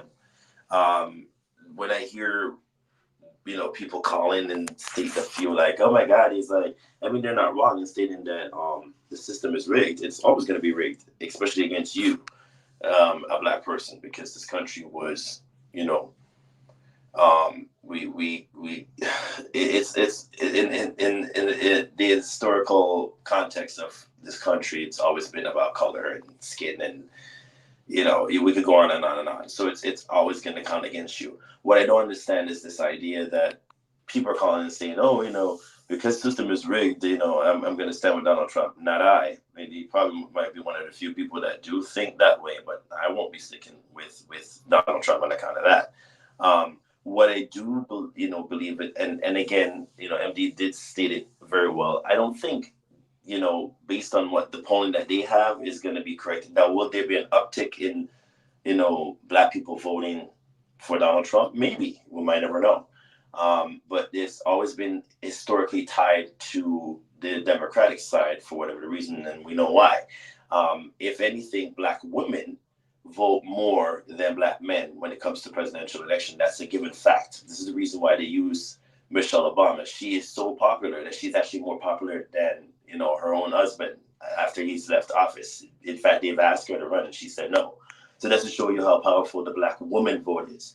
Now, when it comes to the black men vote, we usually go, where, the women tend to go. And that's why you always see them go to the churches and shock and juke themselves during the Sunday service and who ye who, and I doing the most. Like it again, this is why I always say, when you if you're gonna do that, at least try to make it look, at least real. Like when you do that and you only show up the Sunday before the elections, that doesn't help me get your vote.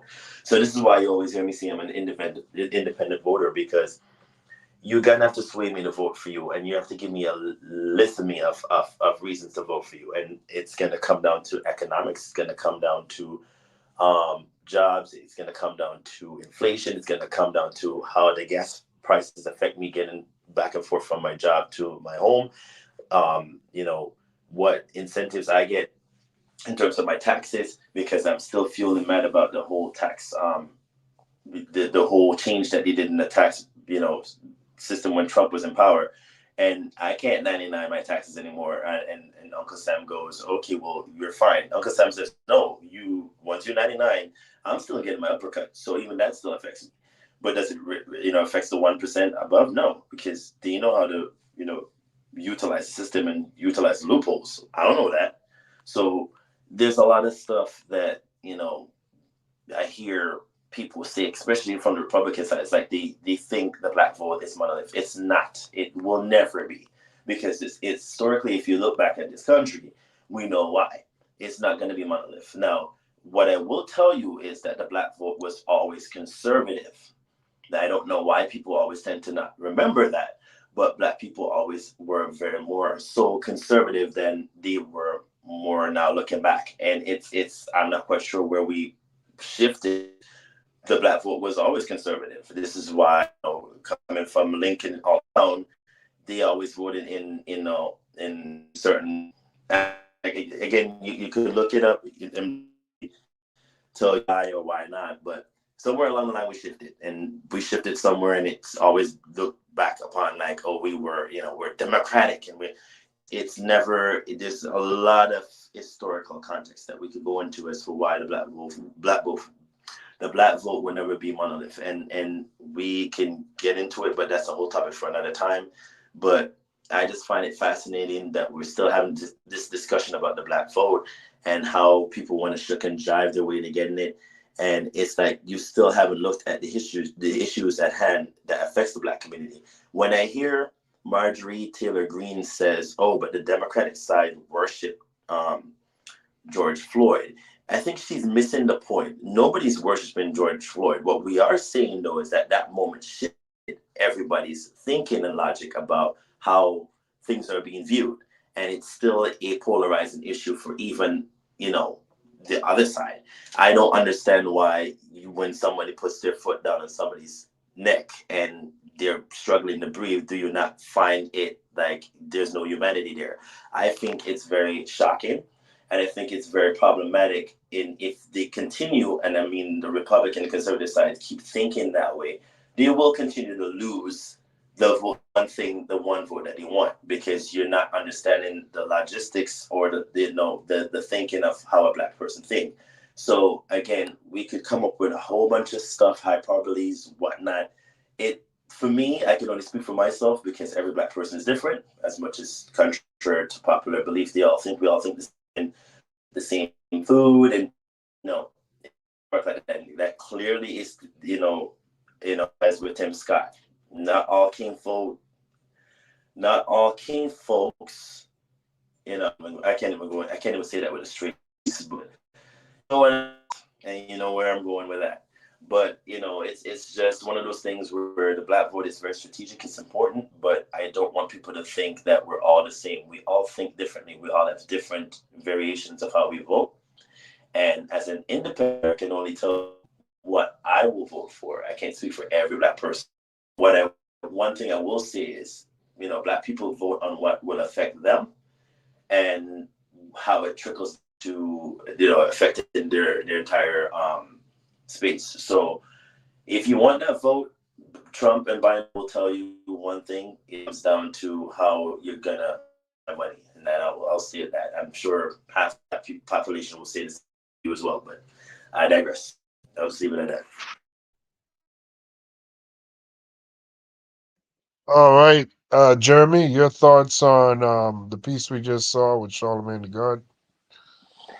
I could care less about that guy, but what he said, as far as, I thought it was interesting that he said instead of holding rallies, they should go to like a town hall or something, or city hall or whatever the case may be, and actually hear and do more listening than speaking.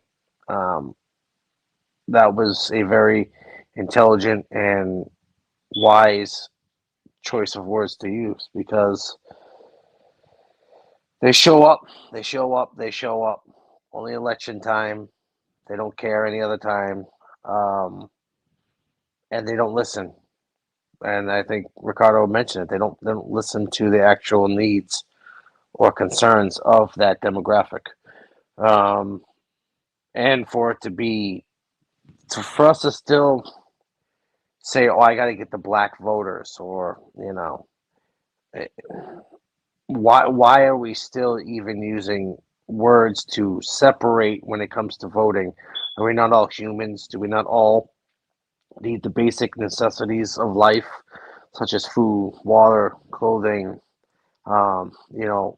housing? What makes a Black and a white person different in that manner? It doesn't. Why? Because one may prefer a certain meal over another. It's ignorance. To pander to a skin color shows, just the simple speech alone that they use shows that they still don't care, and they want this segregation and the separation and the divide. They don't want unity. If they wanted unity, they would put them in the same category as everybody else in the country. Just simply a person that should have these basic necessities, period. The language that they use tells you everything. And the more we talk about it, it stays the same. It's crazy, and I don't understand for the life of me. Me personally, growing up, my mother never spoke like that. It was just a person called by the name or whatever it was. I didn't grow up that way. I grew up amongst of many different ethnic groups. So I don't have that approach, and I just think that if you're using that language for votes, that just shows you who you are. Why are you trying to sway them? Just be genuine and say, hey, this is what we need to do for the people. Because we all need the same thing. We're all struggling. We're all hurting. We're all facing some sort of problem. And there's no unity. There's still separation. The language in itself creates separation. The word choices that are used create separation. If you simply just work one for another, it goes further. But I mean, that's for another topic. But that's what I hear. It was intelligent by him to say that because he's got a point. He's got a point. But as sad as it is to say, you'll never see a change to the point where it should be. You'll always see increments for a while, then you digress. I mean, history proves that. You know, it repeats itself continuously. We come a long way, then we fall back, then we come back to where we were, then we fall back again. It's like, why can't we just stay consistent? Why can't we just stay or improve? Just improve. That's why I don't like politicians, because they don't care. Like I said, they don't care about you. I have no faith in them. I have no trust in them. To me personally, everything that they say is a lie. I chalk it up until they prove me otherwise. They're liars. Everything that comes out of their mouth is a lie. So until they prove me otherwise, I'm going to continue to say they don't care about the white voter. They don't care about the black voter. They don't care about the Spanish voter. They don't care about the Native American voter. They don't care about anyone but who is directly in their circle and business partners. And that's it. That's what they care about. More money for me, more power for me. The heck with the rest of you. And, you know, we got to wake up and realize that. And that's where I'll stand. All right, thanks, Jeremy. All right, we're about to do our final sign off here. So let's start with MD going down. MD, what's your final sign off for the night? Oh yeah, man. Great show as always. Hell, really, you could have just named the whole show "Lame Duck Session." Donald. Because I mean, at the end of the day, like yeah, Tim Scott may have won lame duck, but I mean, Trump, it was the main duck, like for the news cycle. You know what I'm saying? For the entirety of the week. So I mean, we'll see what the implications are. We'll see. I'm itching to find out what Judge Merchan is going to give him in terms of a sentence. I'm itching. I want to know as soon as possible. Do I believe June he's going to do any 11th, jail? July Yeah, 11th. July 11th, man. Do I think he's going to do any jail time? No, I don't. But I'm still interested to see, after all of the things that Trump did, talking about the man's daughter, hell, damn near trying to oust jurors. I'm really wondering what he's gonna do. Like I said, finding him really ain't gonna do much, because I mean, at the end of the day, the totality of what was spent, that's on the books, is just over $200,000. So finding him ain't really gonna do much. In terms of like house arrest, I don't know the formalities behind it, but like I was saying at the beginning of the show, with him being a Florida resident, even though he has a residence in New York, I don't see how that's plausible. I'm interested, man. I'm intrigued. I want to see what's gonna happen. She may he may just say bump it and just go and put him in the clink. I don't know. That'll be a bold statement. A bold statement. Remember now, this is days before the Republican National Convention. So man, hey, we've never seen an election year such as this in our lifetime, and we probably won't ever see it again. That's just what it is. So we living in history right now. So just keep your eyes open, keep your head down, and hit with your shoulder. That's all I can say. You know what I'm saying? It's gonna be one hell of a year. One hell of a year. Hey, check me out on Thursday. MD's Thought Box Live. We'll be talking about Biden's economy. We're gonna break this down and figure out what's what when it comes to what's going on in the economy as it stands right now. And coming soon, new channel. That's gonna be my channel where we gonna go all out. I ain't leaving nothing back. So tune in to find out more later on. With that, I say peace. All right, thanks, MD. So we're gonna possibly have a Republican convention where the nominee is at home with an ankle bracelet or in jail. That's crazy. Ricardo, your final sign off for the evening. Yeah, these damn heathens have been annoying all week, especially Trump. No, it's a very fascinating week thus far, including a number of things that have been happening abroad as well in terms of abroad. I think you're going to see a more heavier stance going forward. Biden still not listening, so I think you're going to see Biden kind of have to be stuck between a rock and a hard place. It's looking like it's going to be if Netanyahu continues doing the I'm not listening to all, and it's beginning to show that there's going to be strains there, and can afford to lose the other this particular juncture. Great show. It's fascinating that this man tried for 34 counts and all of them were good. You cannot get over that. That's to watch. It's definitely one for the historic books, and we're going to see how that pans out for for the Republican nomination. So I'm trying to see how this is going to with the voters going forward. Whole show is going to be a lot of decisions that a lot of people are not when it comes to this conviction. Yeah, great show. Love the insight from everybody on the panel. Shout out everybody in the chat. Patrick T. was not here today. Bones. Whoa there, Kevin. I'm not quite sure if you're really serious or not, about voting for DT, but okay. Mr. Street Talk, of course. Jerry, MD, Venkat, great show again, and look for next week. Great name duck, and MTG, shout out to you because you're still dumb stuff, but Bleach,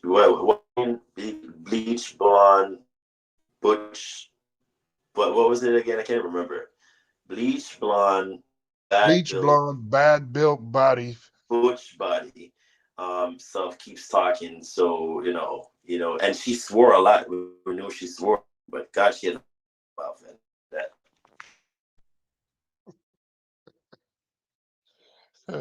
All right, thanks, Ricardo.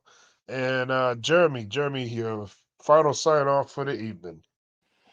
All right, fellas, it was a pleasure yet again to conversate with you guys and see the lame duck. He was the lame duck all along, clearly. 34 guilty, not guilty, but guilty. He didn't claim. You don't get the P Diddy not guilty, but he's guilty. Yeah, it was great. Definitely, the man. I don't know. The man better not be able to run for president. Otherwise, that's an outrage.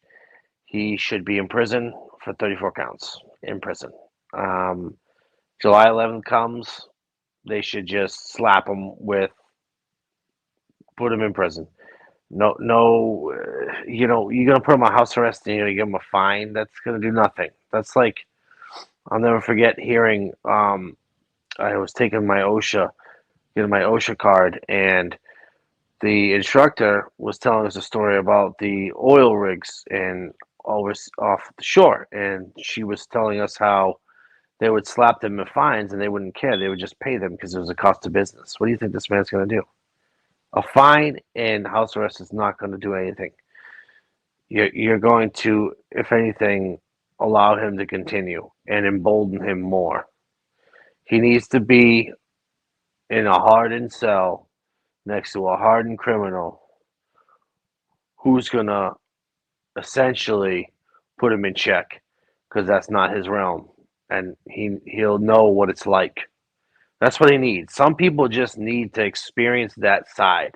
They need to see that side, and that man needs to see that side of life, of all these things that he claims for people he's never met or known in his life or understood them. He needs to spend 21 hours in lockdown next to a guy completely opposite of his character as far as like his white privilege self, and he needs to get a reality check. I hope that's what he receives, because that's the only way I think this man's mind will change, is if he sees all the stuff he had no idea about, and he steps literally into the shoes of those who he calls criminals, and many of them that are in there that are innocent and wrongly accused, and then many that just don't care, and then he's got to watch his back because he'll be public enemy number one in there. Oh, he'll get extorted, and then he'll know what it's like, what he did to other people, and that's what he needs. But that's for another day, another time. Thank you all for allowing me here on this panel. I know I'm not as versed in the political realm and laws as you fellas are, but I enjoy being enlightened on the legalities of it and how things go. I greatly appreciate it. I'm learning each and every time I come on, and I'm thankful for that. And with that, I say God bless you all, and peace. Peace, All peace, right, peace. thanks, One more Jeremy. thing, Van.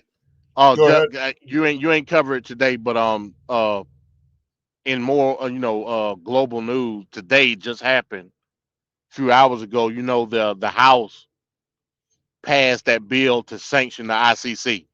That's terrible, man. Terrible. And it shows you that when it comes to certain special interests of the country, when we talk about bipartisan, that's bipartisan. And we know that Israel is of the utmost interest to the United States, to the point where they could put all of their partisan politics aside to get that straight. So again, man, Biden, it might be 1968 all over again. I just wanted to say that real quick. All right, thanks for that, MD. I'd like to say peace to everyone on the Straight Talk Society. Of course, Trevor, Mr. Straight Talk. I'd like to thank everyone on YouTube viewership and Twitter. Everyone tuning in on Twitter and YouTube, thank you for giving us a shot and viewing the show. We appreciate the support. I'd like to thank Tequila. Of course, I'd like to thank the world's most dangerous political panel. We got MD, Ricardo, we got Jeremy, and of course, we always have Mike, Mr. Others. I'd like to say peace to everyone tuning in on the chat. We appreciate the activity and all the great questions and comments that's made in the chat. We'll see you guys next week for another edition. Until then, peace. Peace.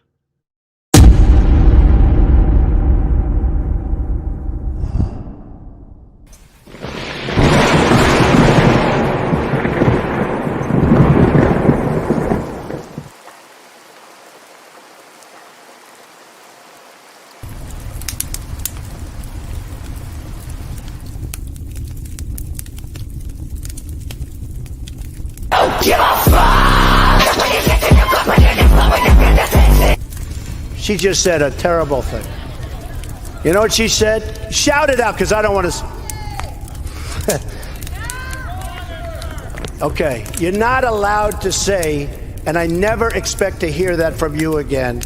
She said, I never expect to hear that from you again. She said he's. That's Tara. Tara.